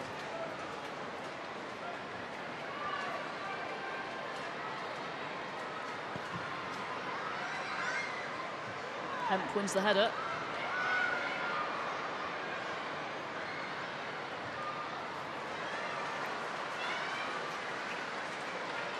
An excellent defending from Nelson there. She looked at Burns to go back and just allowed Ellen White to come in and was able just to get us a goal kick and hopefully run a little bit more time off the clock. And managing the game is so important to Northern Ireland. When you're a team you don't have very much of the ball, in times like this we really have to try and run down the clock.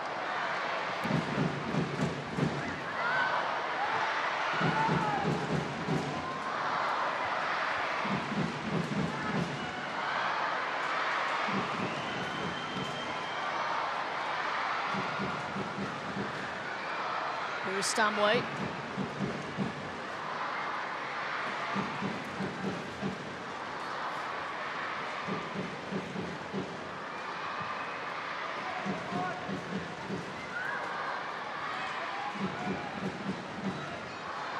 Carter. Weight of passing behind for Hemp. Just over Ellen White. Oh, that's a poor clearance. Straight to Stanway. Bronze in for White. Another glancing header wide from Ellen White.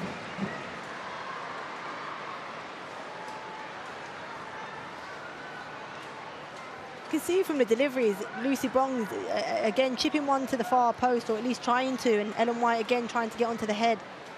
But it's been a consistent with this England team. When they get into wide areas, narrow, they really try and dink. They try and miss the first defender and dink it beyond, because the keeper will come to the near post to try and cover the goal, and they're trying to beat that near post and dink it to the far post with late runners.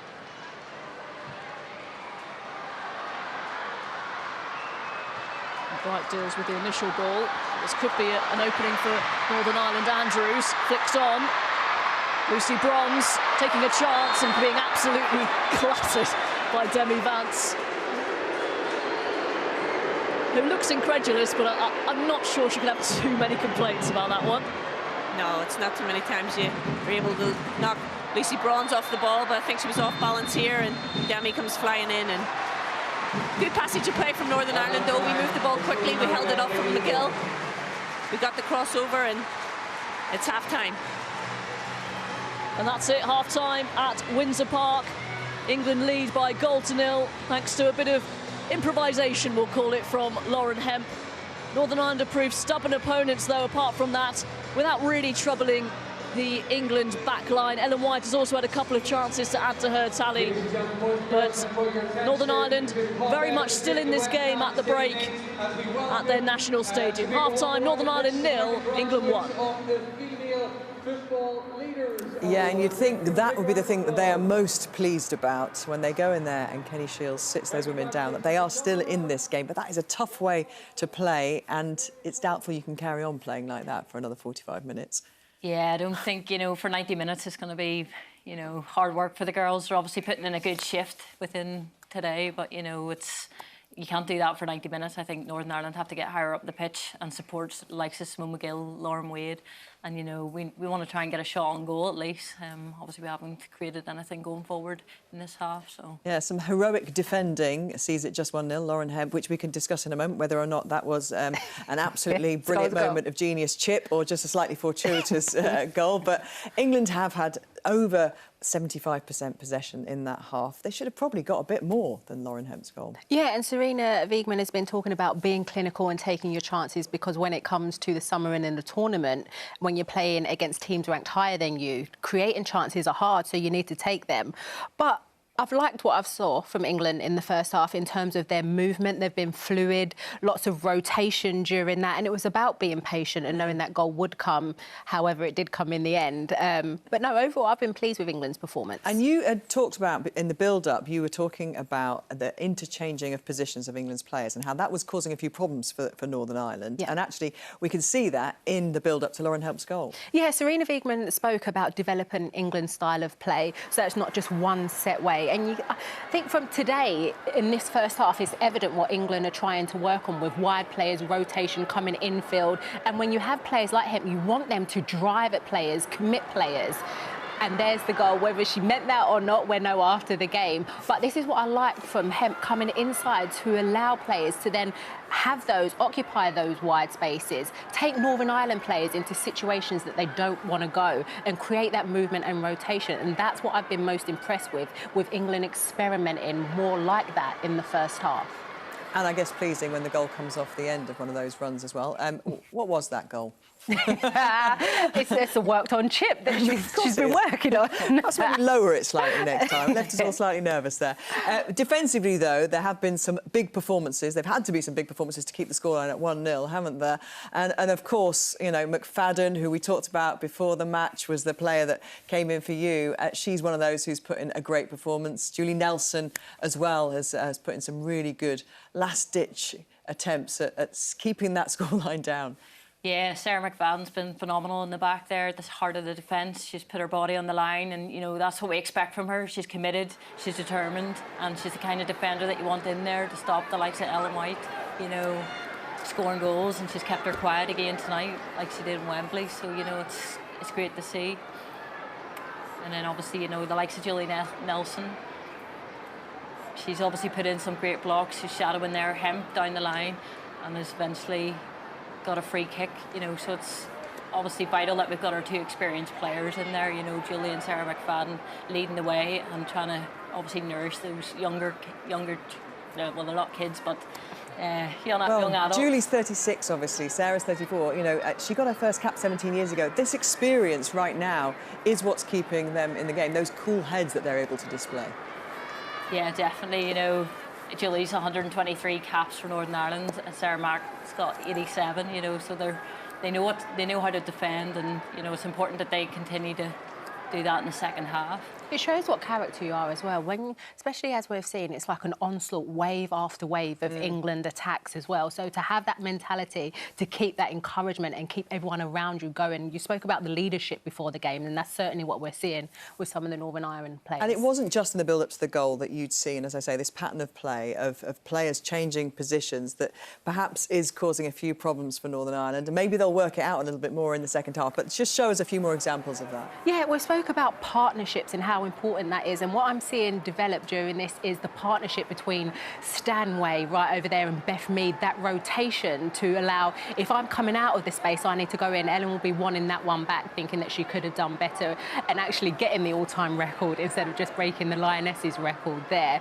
She'd want to be more clinical, but it's partnerships all over the pitch when we see this side between Ella Toon and Lauren Hemp there, switching positions, both wanting to get on the play, get on the ball and make things happen. What a great forward ball to split the defence and split players.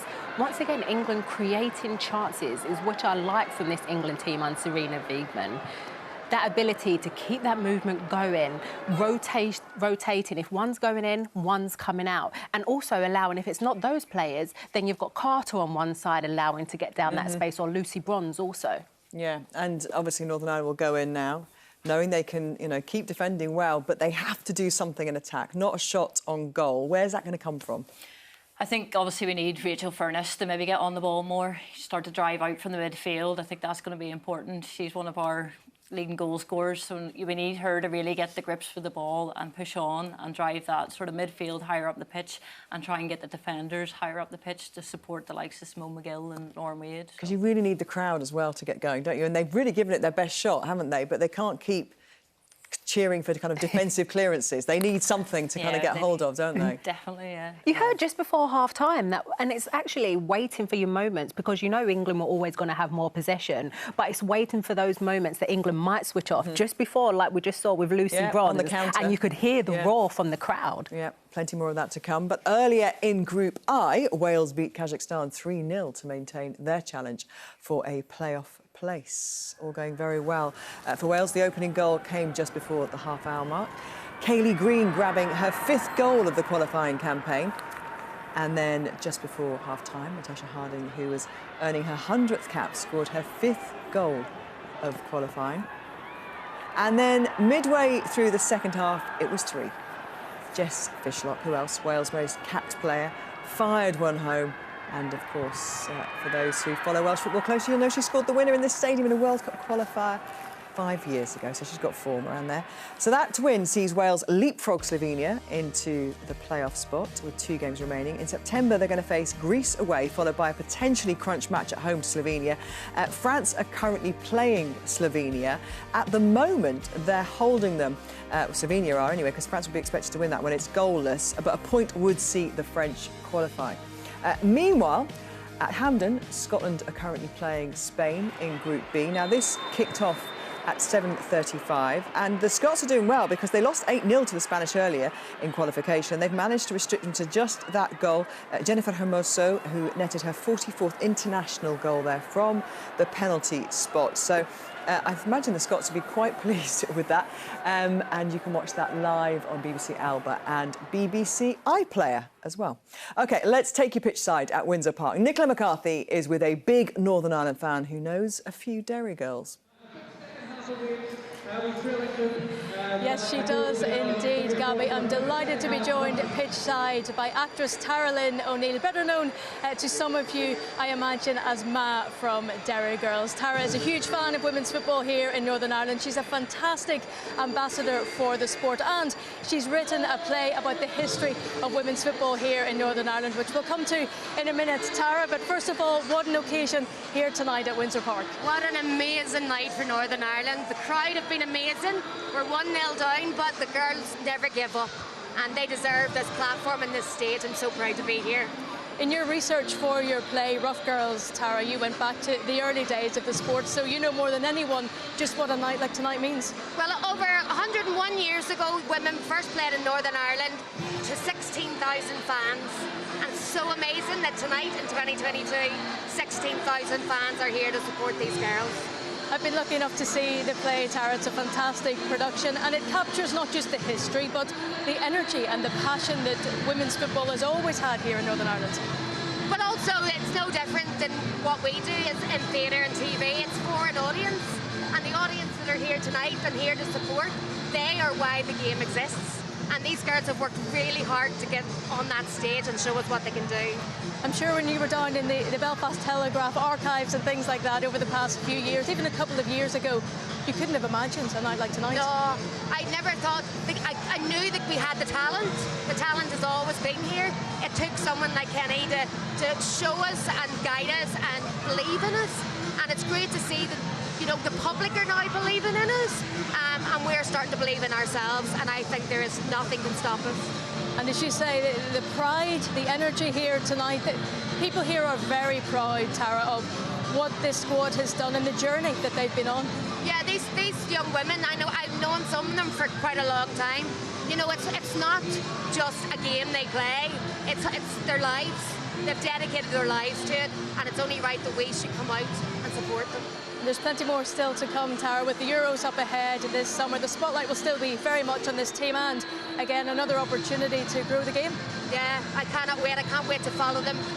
And on the teams that are coming up below them, the young women that are coming up below them, and all the young women that are here, you know, from 5 and 6 and 7, they've now got heroes to look at and aspire to be. I certainly do. Tara Lynn O'Neill, thank you very much, and good luck with Series 3 of Derry Girls. Hopefully everybody's taping it or going to watch it. I'll catch up tomorrow. I am sure. The second half is coming up. The atmosphere here is electric.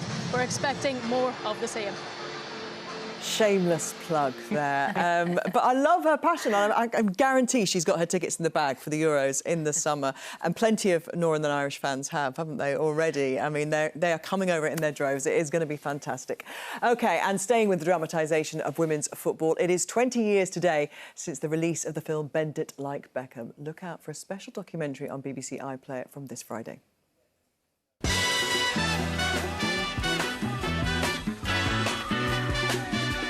Bend It Like Beckham was a huge success and it made history as the highest grossing film about football. Hush not, child. There are so many elements of it that are still true today. The film actually gave me a little bit of clarity on where I wanted to go with my life. I was like, this is me on screen. She's found her people. Maybe I can find my people. So to celebrate its 20th anniversary, I'm going to take a deeper look at the impact of the film. And have we discovered a new star here, Gary Lineker? That's right, John. Could Jess Bamra be the answer to England's prayers? Alan? Crikey, I look a lot younger. Quick thinking, comfortable on the ball. I tell you what, I wish he was playing for Scotland. Yeah, I think I overacted a little bit. Well, it didn't result in an acting career for Gary Lineker, but Keira Knightley did pretty well after it. I mean, that was such an iconic film, wasn't it? And I can't believe it's 20 years. 20 years. Yeah. I remember I was in the Arsenal Academy. One of the Arsenal Academy girls was actually in the film. But I think what that film did, it allowed it to have some eyes on it before women's football was getting that mainstream kind of viewership.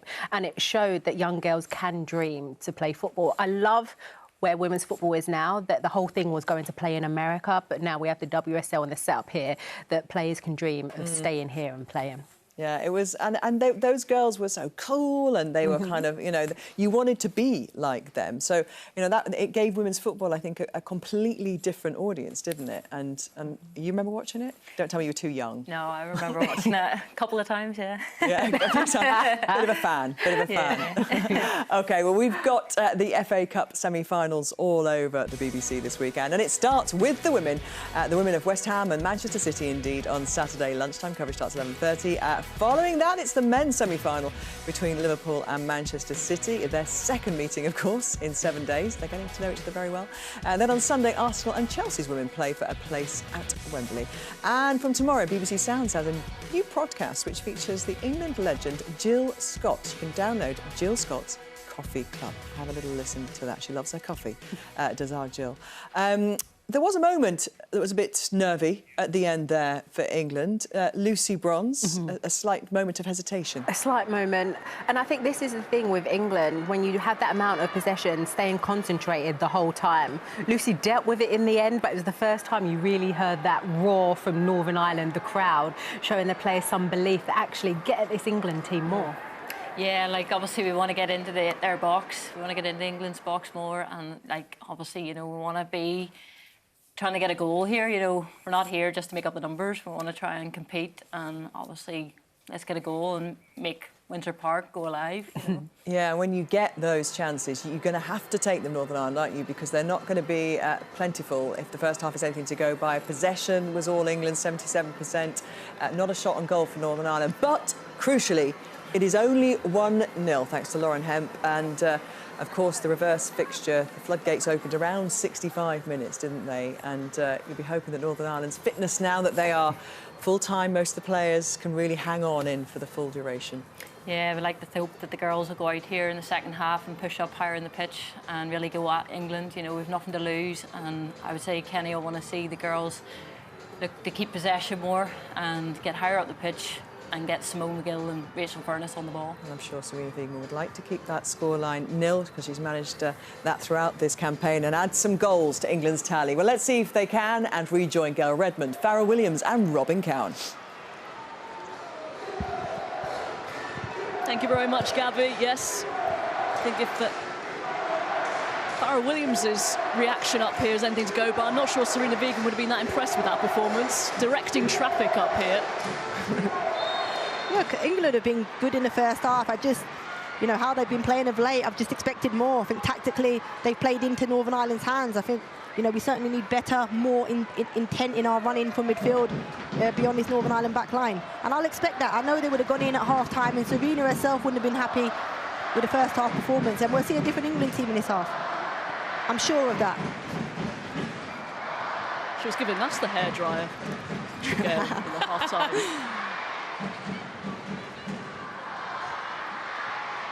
And for Northern Ireland, Gail, I guess, I mean, they've contained England fairly well with a few scares. At some point, if it is still just 1-0, going to need to throw a bit more caution to the wind, perhaps. Yeah, well, that is Kenny's style. You know, he's a brave coach, he's innovative, and, you know, I echo what Ashley Hutton said, you know, play a wee bit higher up the pitch and let this place go electric if we score. Here's Stanway, and White couldn't quite get hold of it. This time Nelson tight to her. And they're the type of runs I'm talking about. The runs from midfield, Georgia Stanway, brilliant run, driving into the space. A beautiful pass into Ellen White. But yeah, I mean, again, she didn't get much contact on it. A comfortable save for the keeper. Stanway hooks it forward. And White putting McFadden under pressure. Burns quick off her line. Good to see Jackie Burns out for the second half.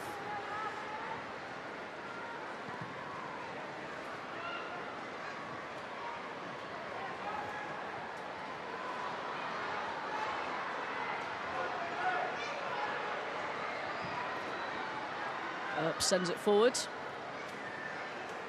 Still a little bit of a question mark over goalkeepers in England.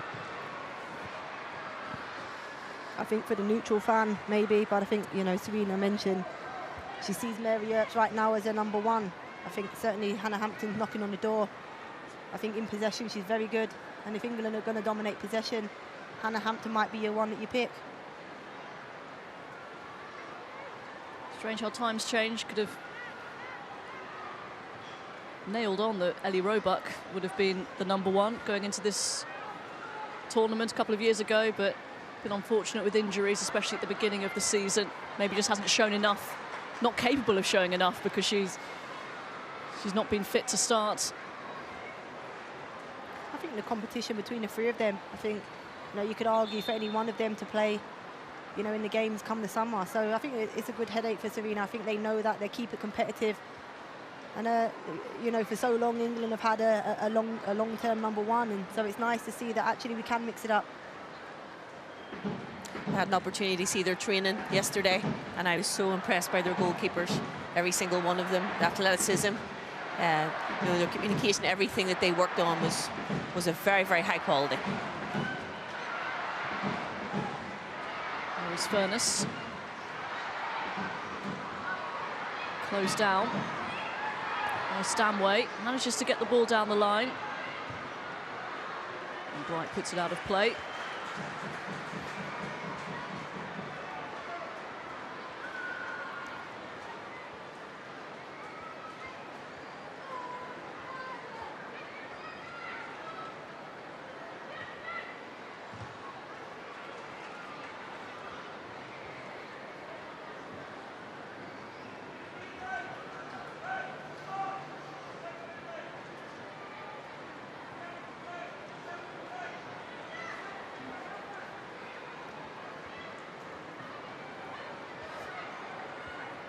Hemp. Down under the challenge of Furness, who does the old trotting away from the referee. So to try and avoid any other punishment. Yeah, I think if you run over beside the next redhead, then she might get confused. But yeah, it was an intelligent one from Rachel. I think she saw the danger, you know. England were about to get the switch on the far side, maybe create an overload. Just a word in the ear from referee Hussein. German refereeing team today.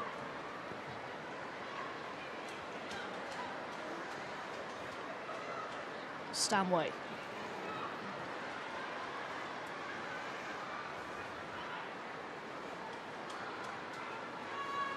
Manchester City's all-time record scorer, Georgia Stanway, at the age of 23.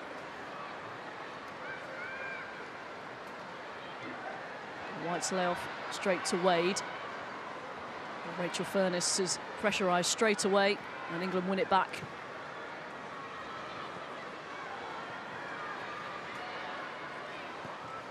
Williamson. Nice turn from Mead. Walsh into Stanway. Now Lucy Bronze.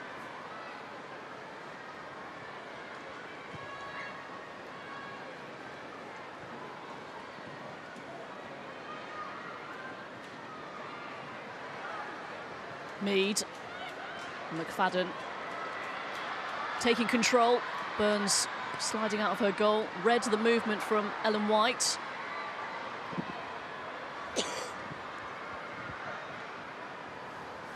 Yeah, I think Northern Ireland just need to push a little bit higher and try and get Simone McGill into the game. You know, I don't think she's had a touch yet.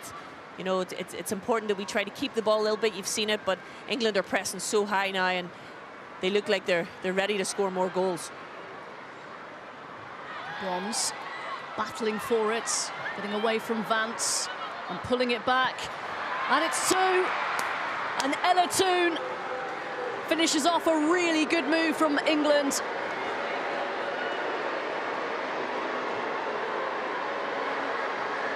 England finally have their second, and has just taken the game away from Northern Ireland now. And Ella Toone's fantastic scoring form for her country continues. This is what Lucy Bronze is so good at. She keeps going, she gets herself into the box, makes it hard for defenders to tackle. And then she picks out a pass. It's just behind, just in front of the Northern Ireland backline, and Ella Toone arriving late into the box and just passes it into the back of the net. Really composed finish from Ella Toone.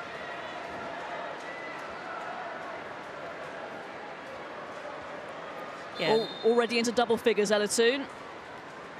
On her 14th cap, her 10th goal. Yeah, I think Northern Ireland's disappointed. I'm disappointed, but we're on the attack here. Andrews into Wade, allowed to turn and shoot, and that's the first thing that Mary Earps had to do. Good response from Northern Ireland. Excellent. Let's talk about Simone McGill being able to get on the ball, and she holds it up so well there. She gets it on the half turn, and the early strike almost catches Mary Earps out. Stadium coming alive with Northern Ireland's first attempt on goal.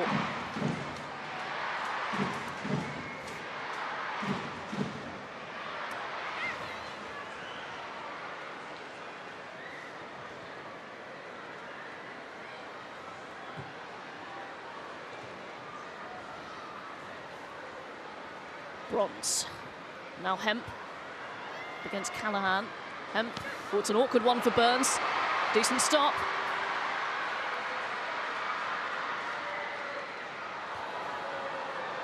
Well, England win it back. Toone plays it in towards White. Again, McFadden has been man-marking her all game. Carter sends it in. And that's going to be claimed by Burns.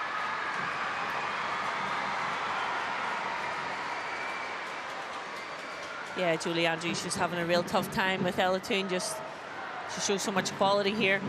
That's a great effort by Simone McGill. Or Lauren Wade. Yeah, it's the Northern Ireland chance, isn't it? Wade on the half turn and hits it hard and low and makes it really difficult to, you know, a backpedaling Mary Earps, who gets a really strong hand to it. I have to apologise to Lauren Wade. I thought it was Simone at the beginning. It's good effort. Mary Earps has had very little to do, showing that she's got concentration. It's another good trait for a goalkeeper. It was a lovely pass from Andrews.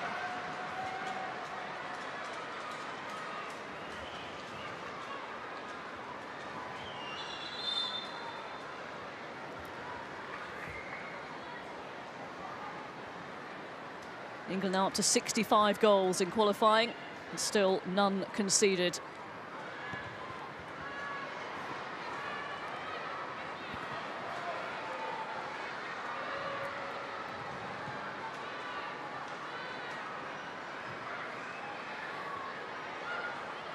Bright. White's made the move.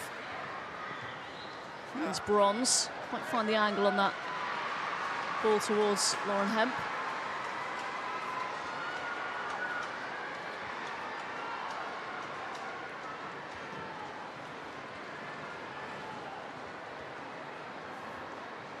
With England subs warming up. Beth England back in the England squad. She's certainly a player that I'd like to see. I think, you know, the form that she's shown at Chelsea of late has been fantastic. I think her work rate for the team, I think she's a fantastic team player. She's different to what Ellen White brings to this England team, and I'd really like to see her get involved in this game and give her good minutes. Let, you know, put something into Serena's head, give her something to think about. It's an opportunity now for her to do that with England being 2-0 up. She's scored a brace in each of the last 3 Chelsea games in all competitions. It's been a difficult season for her, in and out, in terms of injury and also competition. Pernilla Harder, Sam Kerr, Fran Kirby, the list goes on for Chelsea and their attacking depth. I think it shows the mentality of Beth England, though. I think, you know, you've got to have a really good, strong mentality to keep yourself focused, to keep yourself, you know, in tip-top shape like she has done, so that when she gets her moments, she's able to execute, and she's done that so well in this Chelsea team.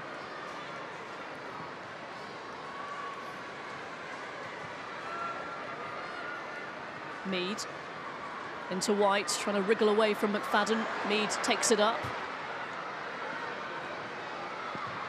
Hemp's delivery. And McFadden just got a toe on that. Away for an England corner.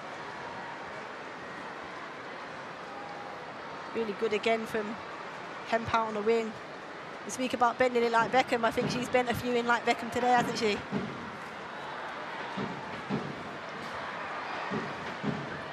What a film. Had to get that in. We've been talking about it so much up here. Had to get that line in.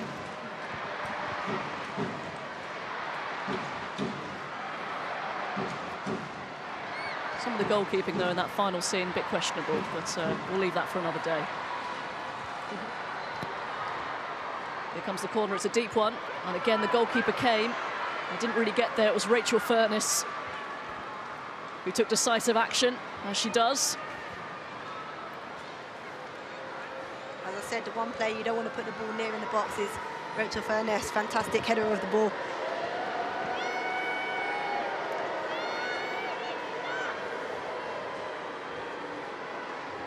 Yeah, you talk about players like that, so excellent in the box for attacking, but so crucial that she does equally that in defending, and she's a vital part of this defence here in all set plays. Hemp. Away by Vance, a swing and a miss from Millie Bright. Home crowd enjoyed that.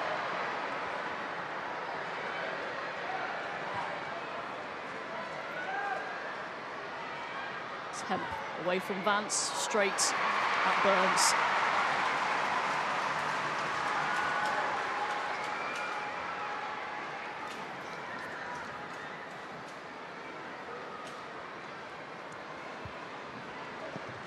As we build up to the tournament of Northern Ireland, do you expect this to be pretty much the squad?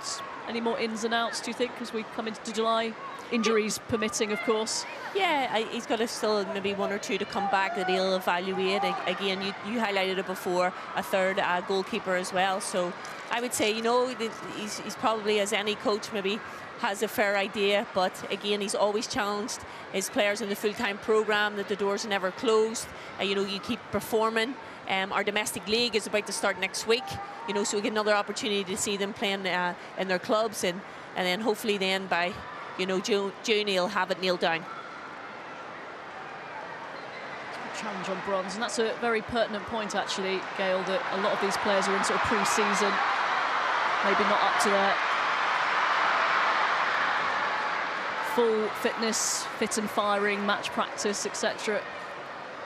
Yeah, it's difficult, you know, you're playing friendlies, but it's not competitive. It's hard to emulate that, and but we talked about their fitness, you know, we're getting into, you know, 60 plus now, and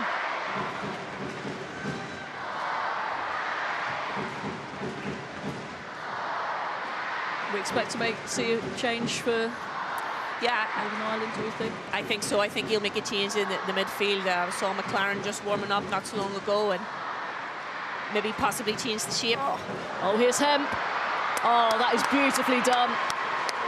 Leah Williamson's through ball, and Lauren Hemp shows great quality and composure. Her second and England's third.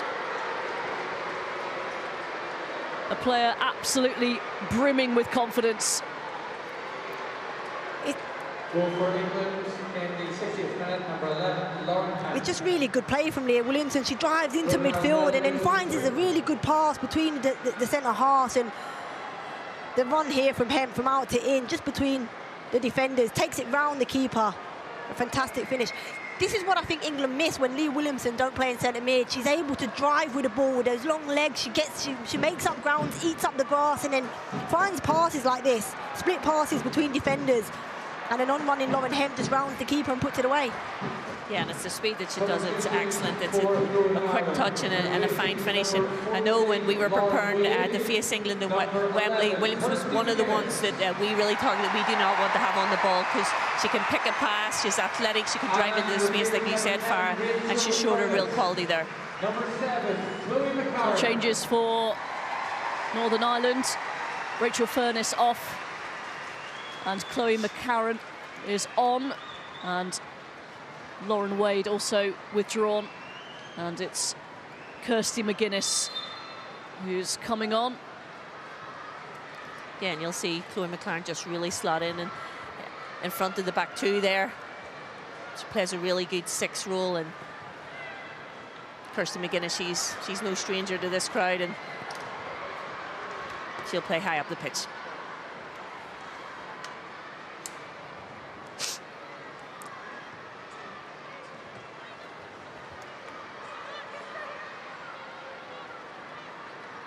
McCarron started the game against Austria.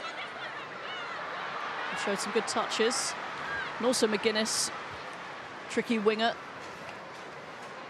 She is. She's a big fan favourite. You know, she scores goals. She's exciting when she gets on the ball. And one thing about Kirsty McGuinness, she loves the big stage. Good header by Burrows. Just that through ball from Leah Williamson. Burrows did get a touch on it, didn't she? But such was the pace on it.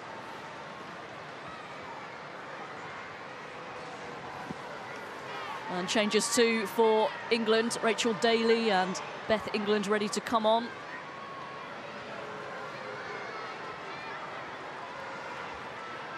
Always interesting to see where Rachel Daly lines up. Such a versatile player.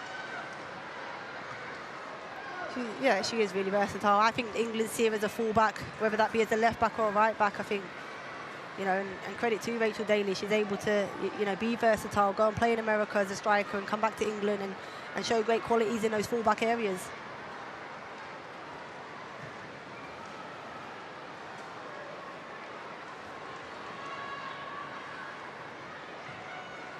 Stanway finding Leah Williamson.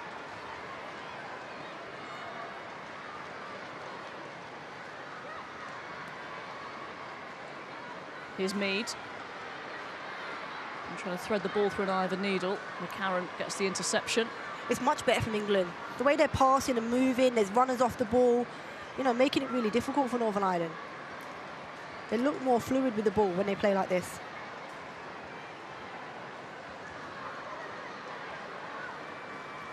Williamson, again trying to thread it through towards Ellen White, and Northern Ireland get the interception in but just can't keep the ball.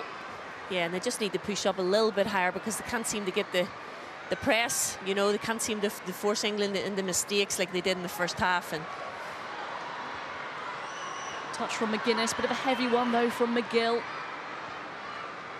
Toon wins it back for England. Yeah, they're just playing triangles now, and Northern Ireland just got to keep their shape and see if they can apply a little bit more pressure on the ball. Nella Toon, Farah, seems to be a real favourite of Serena Wiegman. Started featured in every game, I think, since Wiegman came in. She's a fantastic player. Very, you know, the way in which Serena plays, she likes to play with 2 10s and 10s that can take it in pockets, but also 10s that can run beyond. And both her, Georgia Stanway, Fran Kirby, they can all do that. Great play from McGuinness, sets Vance away. Not too many options for her. Right for company, Lucy Bronze as well, and she's done really well, Vance. She has, there was a little nutmeg in there on Lucy Bronze. For England, here come the England changes. White coming off. And Beth England coming on to replace her.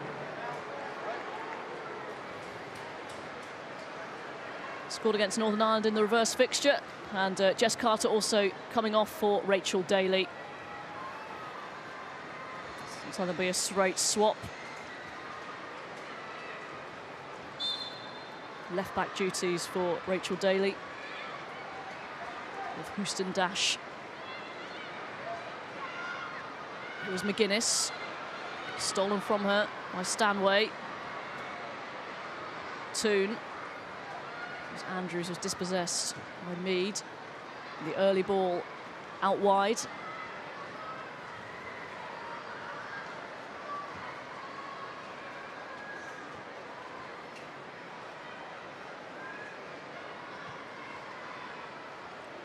Bronze. Looking for England. A strong header away from McFadden. Walsh. It's a great turn from Lauren Hemp. It's two Manchester City teammates certainly on the same wavelength.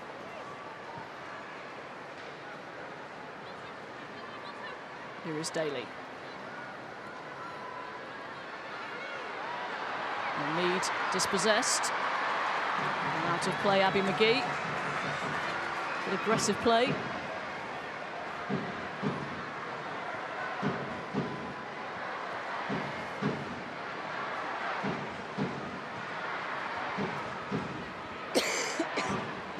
It's Hemp on a hat-trick. Bronze. It's towards Mead. Couldn't quite climb enough.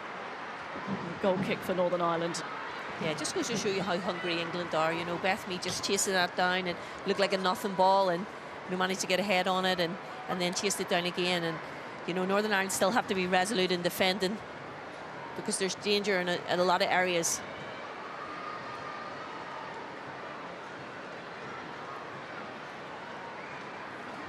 Some excellent headwear on show. Flat caps are out. I think we spotted a bowler hat somewhere as well. Yours ain't bad either. It's good to see all the generations there represented tonight.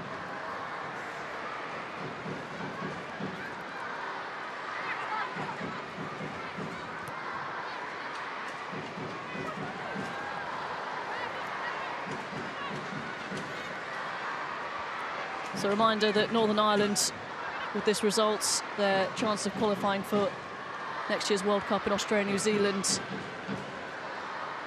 are now gone. England will need just a point when they play Austria in September.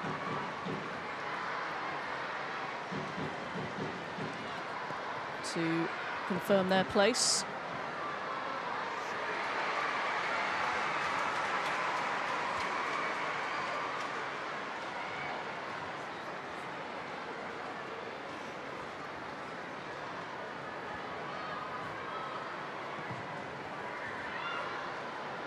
Another impressive performance from England and Serena Wiegman's side. We've got a couple of friendlies. Warm-up against Belgium and the Netherlands in June. And then the big tournament kicking off July the 6th against Austria at Old Trafford.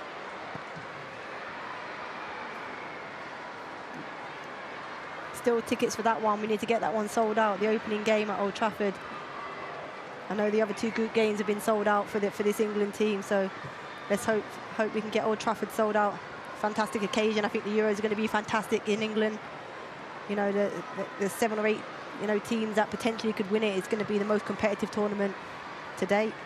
St Mary's sold out first. Sorry, St Mary's. Yeah.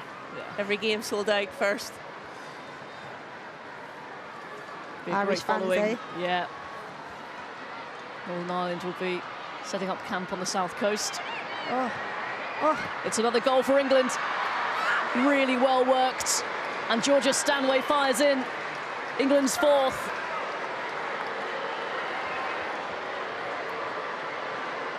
Lovely goal. And England now looking at a much more healthy and convincing scoreline. Goal for England. In the 70th minute, number 8. I mean, it's really, really good feet. Ella Toon running the channel here and getting herself into the box makes it hard for the defender. A couple of step overs, and then the defenders, they just give up. And she lays it nicely on the plate for Stanway to just put it away. Really good feet here. But the defending, once you get in the box, you've got to do better than that. You've got to commit to your defending in the box there. Giving Ella Toon far too much space, and she's just able to find a pass to Stanway to just put away. Yeah, I think it's safe to say that Northern Ireland have really struggled to cope with the movement of Ella Toon in between the lines, and even in the box there. You know, she's so tricky and she's skillful, and again, we're just slow to get any kind of pressure on the ball. There's still 20 minutes to go.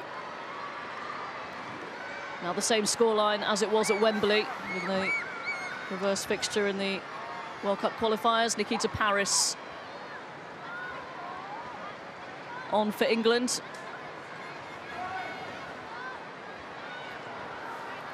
And Paris replaces Beth Mead. Hasn't added to her 12-goal tally in World Cup qualifiers. Really good play from Ella Toon, and unselfish as well. She could have taken a shot. You've seen the difference in the second half from Ella Toon and Georgia Stanway. The runs beyond, they're more aggressive and they're more intent with what they're doing, and they both got themselves goals for doing that. It was just frustrating in the first half when, you know, you knew the quality that these two players had, and they just probably, you know, wasn't demonstrating it enough or as consistently as they've done in the second half.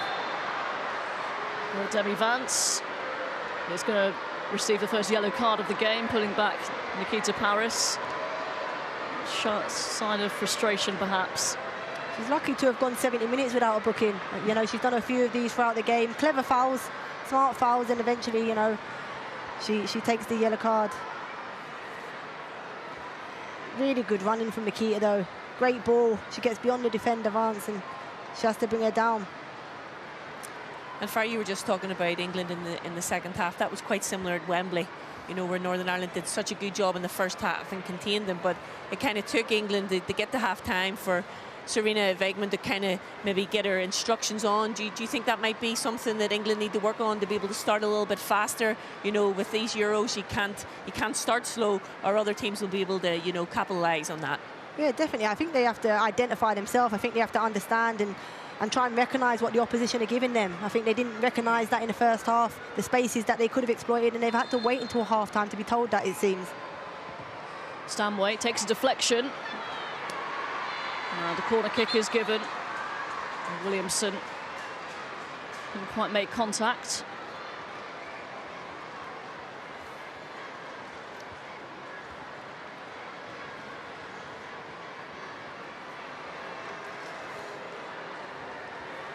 A real feeling of a changing of the guard as well tonight, with 3 goal scorers for England, all very young, with their first major tournament, all of them really, that they'll feature in.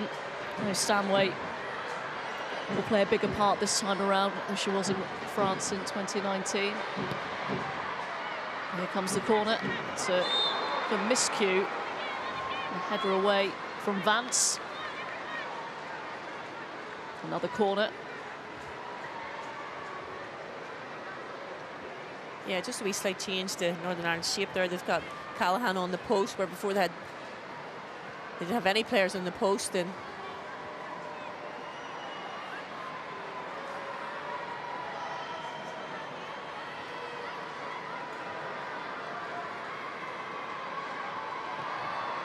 Hemp once again. Good punch away from Burns. Good distance on it.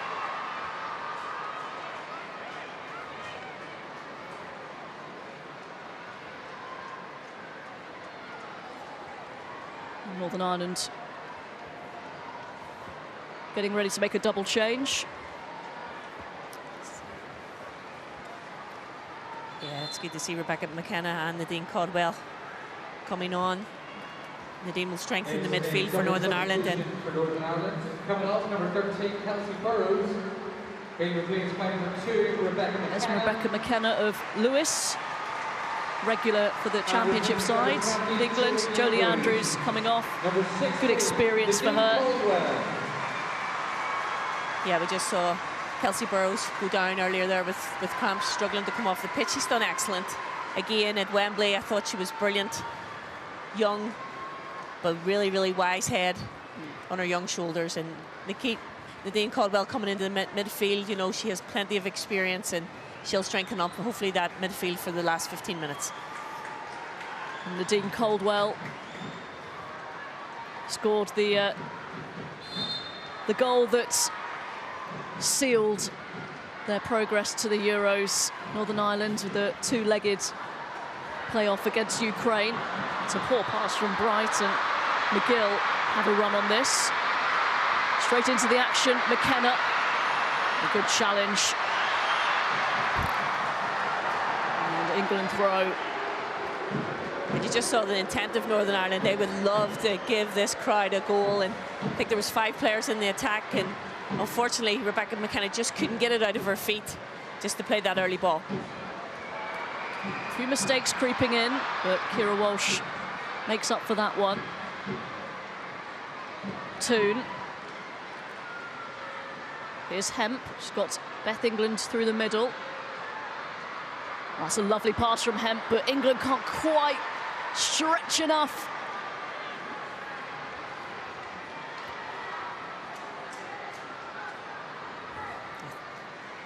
Yeah, I really enjoyed watching Hemp in the second half from the right-hand side, driving in off her left foot. She's able to then shoot, or, as we've just seen before, just do those little slide passes down the side of the defenders for on-running strikers. And Beth England come really close there from the Hemp through ball.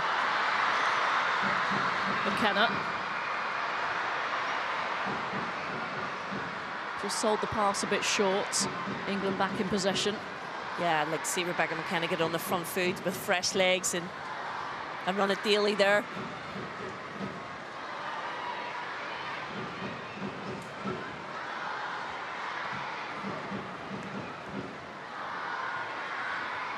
Wait on the layoff for Bronze. Hemp takes a tumble. No foul.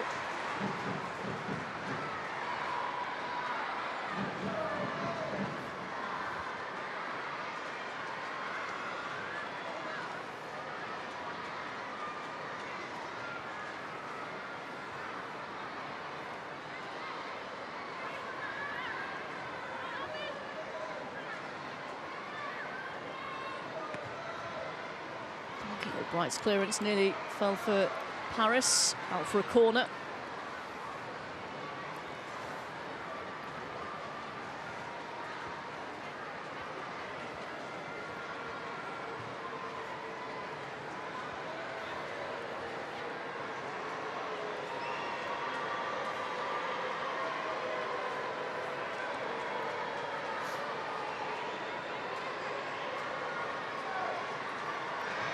Once again,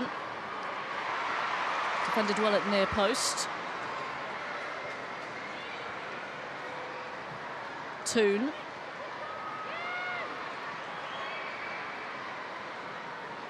Bright keeps it alive. Now England.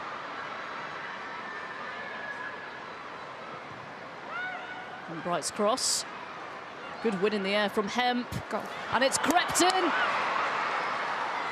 And Georgia Stanway has another. A brace for Stanway and a 5th for England. Jackie Burns disappointed in herself for that one. I think her defence can be equally so. Not cleared properly. Stanway in the right place to put another one away. Yeah, there's certainly some disappointed faces there.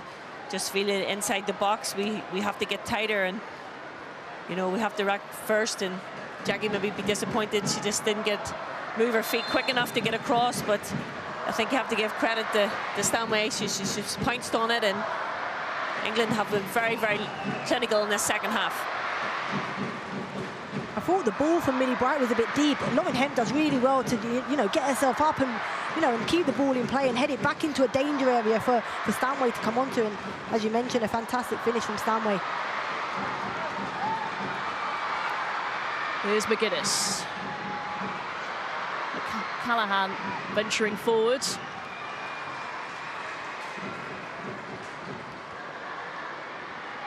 And Georgia Stanway scored 2 at North Macedonia.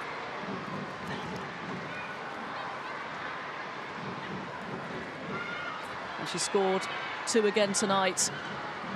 Here's McGill. McGee. Now McKenna. Not being given an inch. And England win it back. Great work from Rachel Daly. Toon.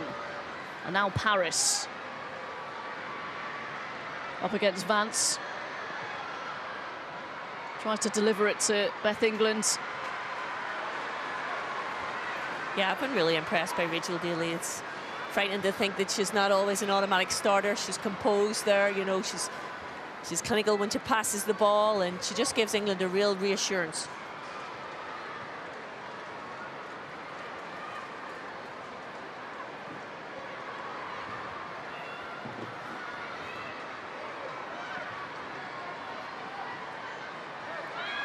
The header from McGuinness.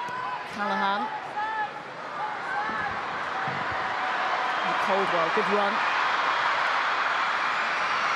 Noise ratcheting up. McKenna. There's some good territory from Northern Ireland, though. It has been good combination.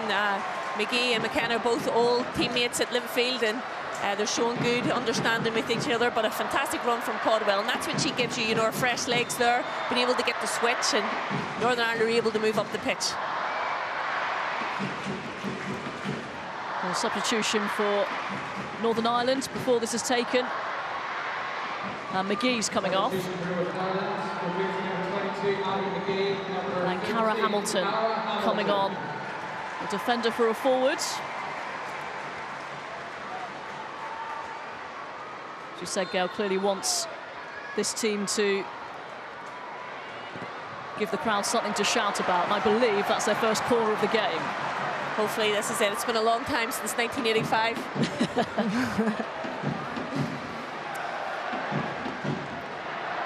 We finally get to see a Demi Vance delivery. We've given it the big build-up. Let's hope she delivers.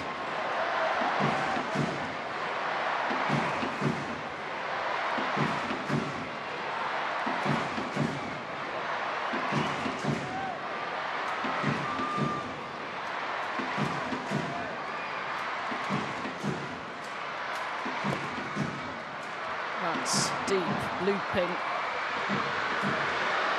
Here's Hamilton, well defended by Bright, and now Northern Ireland light at the back.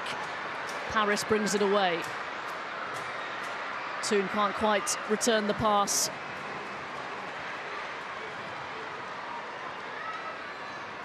Really good defending from England. Millie Bright blocks it twice, but then we break on the counter, and I think our decision making on the counter attack, you know, wasn't great. I think the return pass from Toon into Nikita wasn't executed very well.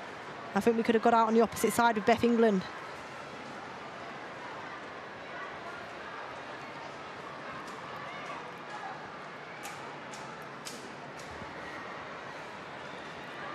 $15,348 mostly satisfied customers here at Windsor Park today. It's been a wonderful occasion, and the crowd have seen some great goals. But hopefully there's one last one from the girls in green. A record attendance by some distance for a women's game here in Northern Ireland. Yeah, I think Tara Lynn said it. It's time, you know, that the girls get the recognition that they've been working so hard for, and I'm so proud of the Northern Ireland fans of coming out tonight and supporting our team.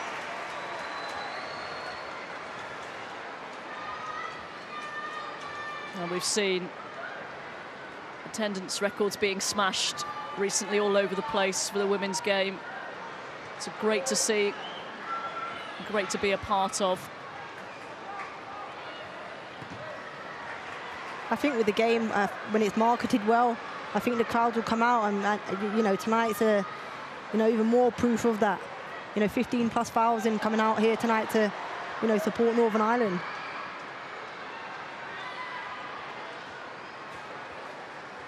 Five minutes remaining of normal time.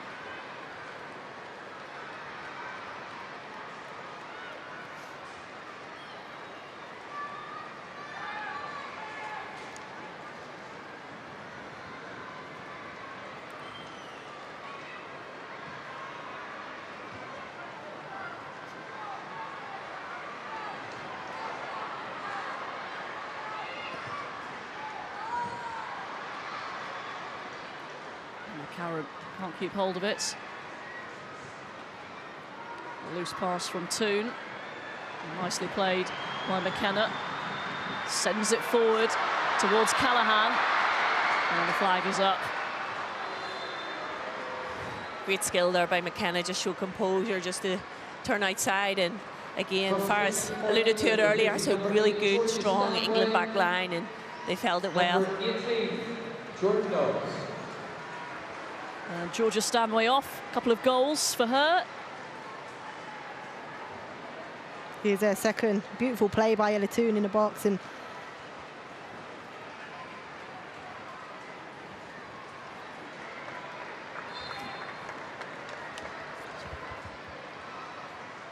Jordan Nobbs on for Stanway.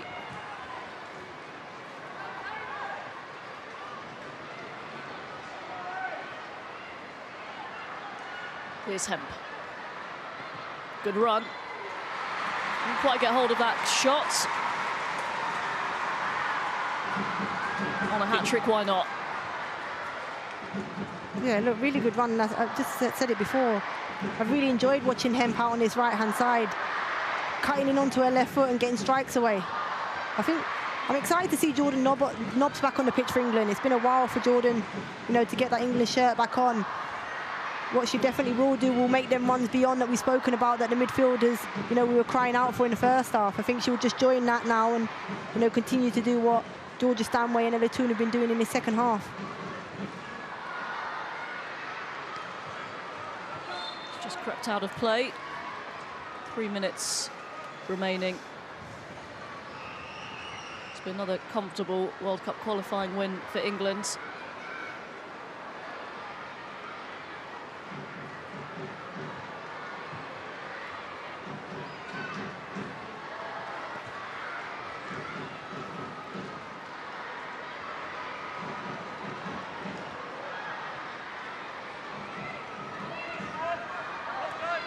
There's Lucy Bronze.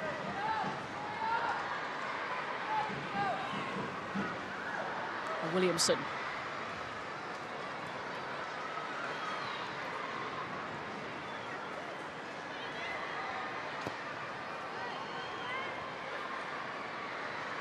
Paris does well to keep that in. Up against McKenna. Turner inside out. Here's Toon.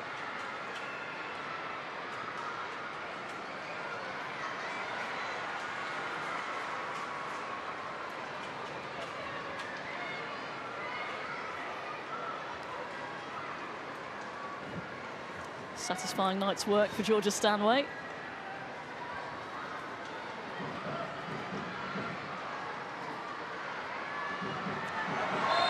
Mistimed by Bright, taking out Simone McGill. Yeah, I have a funny feeling she might have been on a Millie Bright tackle before at Everton. Might have a sore thigh in the morning. What do you think, Farah? Just a little bit. I think, you know, it was a loose ball from Jordan Nobbs. Millie Bright, you know, she's committed to it. I think if she would have read it a little bit better, she'd have probably allowed Miguel to just take it and then defend it properly. But a free kick on the halfway line, you know, England will take that. Into the final minute of normal time.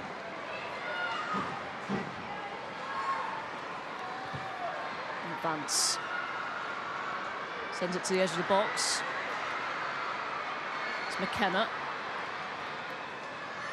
Drifts it back in, claims for a handball, play on. McFadden does well to keep that. I thought his initial foul on McFadden on the edge of the box, pushing to the back. Here's where England can counter. Lost it in a dangerous area. England, and now Ella Toon. Went for the chip. Burns wasn't having it. No, I'm a bit thankful that she went for that early one. She had time there to dribble it on in, and I don't think McFadden was expecting the ball back from McLaren in the middle of the park, and there's a lot of tired legs out there. A minimum of 2 minutes at a time.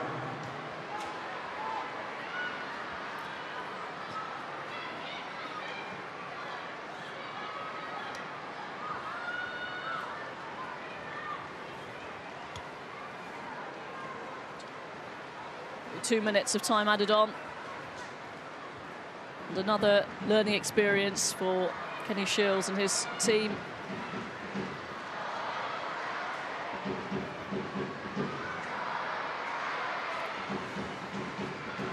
Here's Hemp. We get around Vance. Another corner.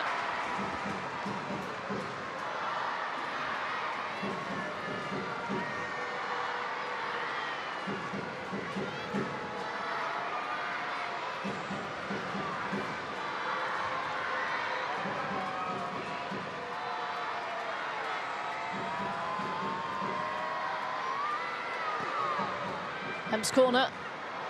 A couple of ricochets. Oh, and Bright. Just off the top of the crossbar. I have seen her score goals like that before.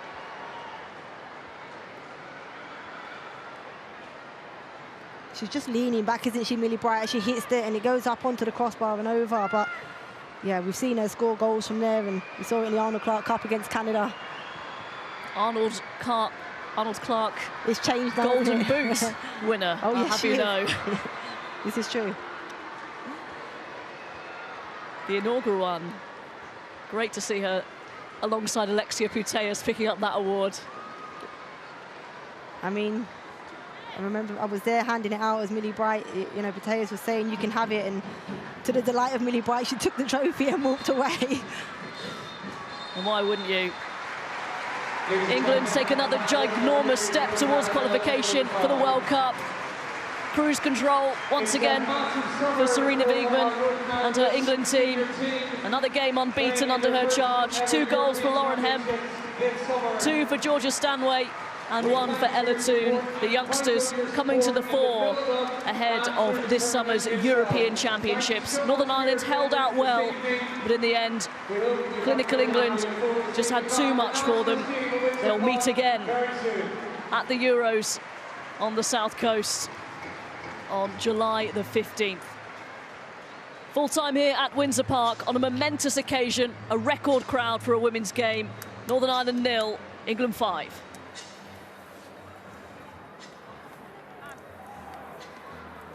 Thank you very much, Robin. Yeah, much to be pleased about for Sarina Wiegman and England's performance. And again, a clean sheet for them. She's smiling, the England head coach. A disappointment for Kenny Shields women. They would be hoping to have made that a closer contest with, of course, in the back of their minds, the knowledge they are going to meet each other in just a few months' time in those Euros group stages. But I'm sure every game he is finding out more and more about his players. And let's not forget, they are the lowest ranked team to qualify for this summer's Euros. So it's always going to be a tough ask for them, Alex, isn't it, to come up against opposition like England, who are one of the favourites for the championship. Yeah, and I think ultimately it came down to the second half. I think Northern Ireland showed a lot of fatigue, and that's when the game started opening up, and England were clinical. But like it's great preparation going into the Euros, knowing what's going to be expected, playing in front of a large crowd, which obviously will be happening in the Euros. But they need to take positives, what they showed in the first half, about the defending and that mentality. So they've got stuff to build on. Yeah, obviously we'll be disappointed with the result. Obviously we wanted to give the fans something to cheer about, and we wanted to get forward more in attack. But you know, there's lots of work to be done. We've still got 2-3 months to go before the Euros kick off, and you know, every game's a practice game. And if we learn from our mistakes, you know, there's no reason why we can't do better in the Euros. And you know what? You can only actually find out about yourselves if you keep playing opposition that is challenging you. And, you know, a draw tonight against much lower-ranked opposition perhaps wouldn't have taught Northern Ireland much more about themselves going into those championships. No, I think it's important. Like, obviously, we just played Austria and played England back-to-back, and maybe fitness did show at the end. And, you know, it's up to the girls now to go away and work hard on that. And, you know, we're going to be playing top teams in the Euros, so we've got to expect that we have to be at the 90-minute fitness barrier. So. OK, let's have a little look then at the table. This is Group D tonight, and England maintaining their 100% winning record in the group.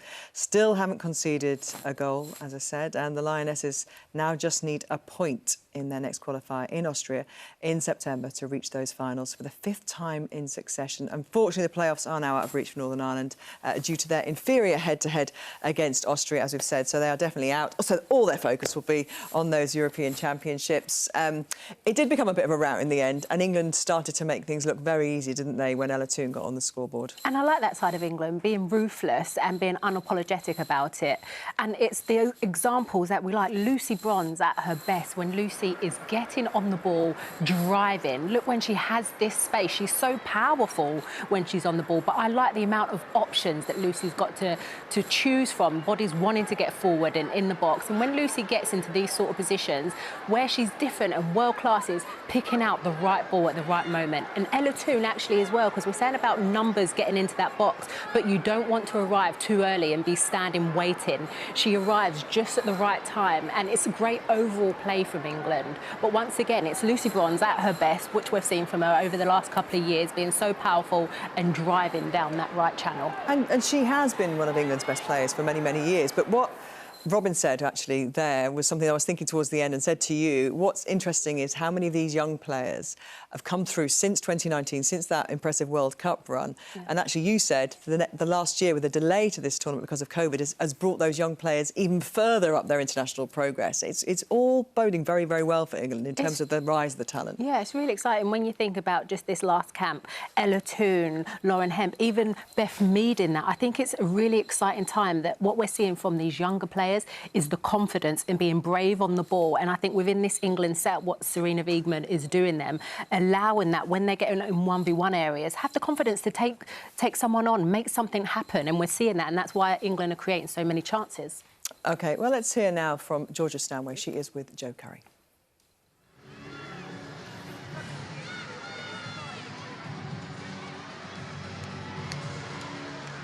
Go ahead. Well, Georgia, congratulations, a win. You're amongst the goals yourself tonight as well. How much did you enjoy that one? Thank you. Yeah, really enjoyed it. I think the atmosphere was unbelievable. Credit to everyone that turned out today. And yeah, we were happy to put on a performance and play how we did and obviously get the result at the end. So credit where credit's due. They're a very, very tough side. Fans made it a hostile environment, but we thrived from it. We're so used to seeing England score goals for fun at the moment, but Northern Ireland made it really tricky in that first half. What was the message from Serena at half-time? Yeah, for sure. I think the biggest thing was patience. We obviously had all the possession, but it was just about creating them moments and obviously being clinical in them moments, and that's obviously what we did in the second half. And it's about just building from here. We've got a big year ahead, and we're just going to take it a step at a time. You talk about building from here. You're now just 1 point away from a spot at the World Cup. What's it like playing in this side at the moment? Yeah, it's brilliant. It's brilliant. As you can see, everybody's in top form and everybody's at a high level. It's a competitive environment, and I think that's what's kind of keeping us going. If we can create, I can't even hear because the fans are that loud. If we can create an environment that's so competitive and that we drive each other, then nothing can stop us. Thanks for speaking to us, Georgia. Thank you very much. Well, get used to that, because I think those stadiums in the Euros are going to be pretty crazy for England, aren't they? A home championship for all this young talent to showcase what they've been building under Serena Wiegmann over the last 7 months or so is coming into great fruition. As we've said before, the youngsters are playing well. Georgia Stanway was on the cusp. She was on the edge of it, wasn't she, at the last major championship? 2 goals today for her. And just even listening to her, she just makes you smile, like you want to get behind her. But what we saw in the second half is her being more brave, wanting to get on the ball. And actually, I think what it comes down to in the end as well is the right decision-making at the right time. Once again, it's that rotation in wide areas. And Ella Toone, fantastic bit of skill, step-overs. But look, right here, decision-making. Can I have a shot? No, my teammate's in a better position. I'm going to lay the ball off. And this is what England need to be going into the summer, is making those decisions and knowing it's a team game. It doesn't matter who scores, who's on the score sheet. The way you're going to win the game is right decisions at the right time. And it was great for Georgia Stanway arriving in that moment, and look at the smile on her face. Well, yeah, if you've got a 5-0 scoreline and Ellen White hasn't got a goal, then it's good that these goals come from different areas of the pitch, isn't it? And different players. Yeah, you need that as well, because when teams are doing their analysis, if they just know Ellen White scoring all the goals, and you need other players to be popping up in other areas. And I like this. I think this is where Northern Ireland started to show their fatigue and the spaces. But you need someone like Georgia Stanway staying sharp and still wanting to be in those areas and getting on the end of things. Yeah, I suppose a little bit disappointing that fatigue did set in and actually the defensive mistakes crept in. Yeah, I think obviously the girls just started to not win their 1v1 battles, and it's important that you stay close to the players, defend tight, and obviously I think just fatigue set in, and the girls will be disappointed with the result, especially with the home fans being there. But yeah, well, let's have a little look at, was it still your favourite goal, Lauren Hemp's? I think it's the quality when you break it down. I think Leah Williamson getting on the ball and showing her pure class. The ability in games like this, sometimes you need a player, especially in the defensive areas, to get on the ball and drive, open up the pitch. But it's her ability to see that pass and execute it. And obviously, Hemp still has something to do on the end of it. Her ability to stay calm and composed in those areas and finish off what was a great England move. Yeah, it really was, wasn't it? Captain Williamson obviously been named by Serena Wiegmann as the new captain now, and taking over from Steph Houghton, who we hope will be back fit playing for England soon. But it is Williamson who will carry that mantle into the Summers Championship. So let's hear now from the England head coach. Serena Wiegmann is with Joe Curry. Well, Serena, congratulations, job done, wonderful result. But how pleased with the performance were you? Yeah, I think it was a very mature performance in a great atmosphere here with so many people around. Also for Northern Ireland, a great occasion. But I think we played mature, we played well, we kept the ball going, we switched fields a lot. In the first half, we wanted to be a little more clinical because we created lots of chances, we only scored one. But when you win 5-0 in the second half, we kept moving, they got a little tired. So a 5-0 score is just really good. And again, we conceded none. What did England do more of in the second half to bring those goals about?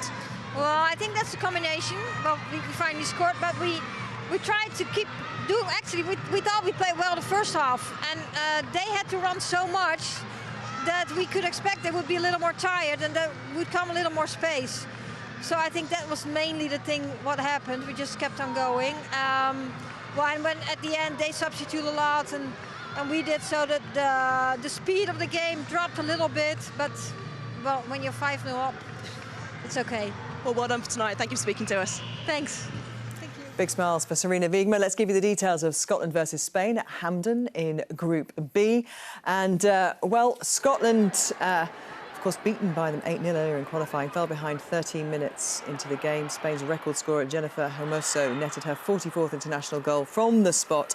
And with 12 minutes remaining, she made it 45 goals to make the scoreline 2-0, which actually I think Scotland will say some kind of progress has been made there from their earlier encounter with Spain. And despite tonight's defeat, Scotland remain in the playoff spot with 2 games remaining. The good news, of course, is that their final 2 matches against the bottom 2 in the group, and Spain's victory means they've qualified for the finals as group winners, incidentally, and they are one of the teams to beat, certainly in the Euros. So very quickly, a word on that. The next time we shall meet will be those very exciting Euros. How confident are you feeling for England? You just said the word that sums it up. I think I'm so excited by this summer ahead and what we're going to see with women's football. I really am.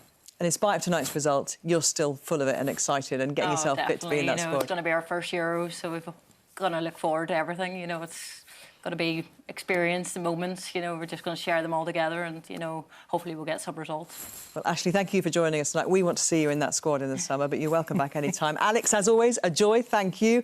So England are a step closer to World Cup qualification, but Northern Ireland's World Cup dream is over. They've got some homework to do, haven't they, before these two meet again in the group stages of the Euros. It all kicks off July 6th on BBC One, and we simply cannot wait. We'll see you then. Bye-bye.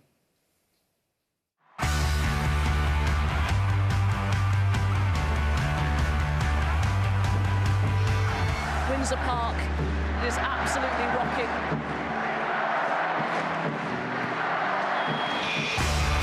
Oh, what a clearance that was off the line. Toon to Hem, it's in, and it's 2. Oh, here's Hem. Oh, that is beautifully done. It's another goal for England. A brace for Stanway. Cruise control once again for Serena Wiegmann and her England team.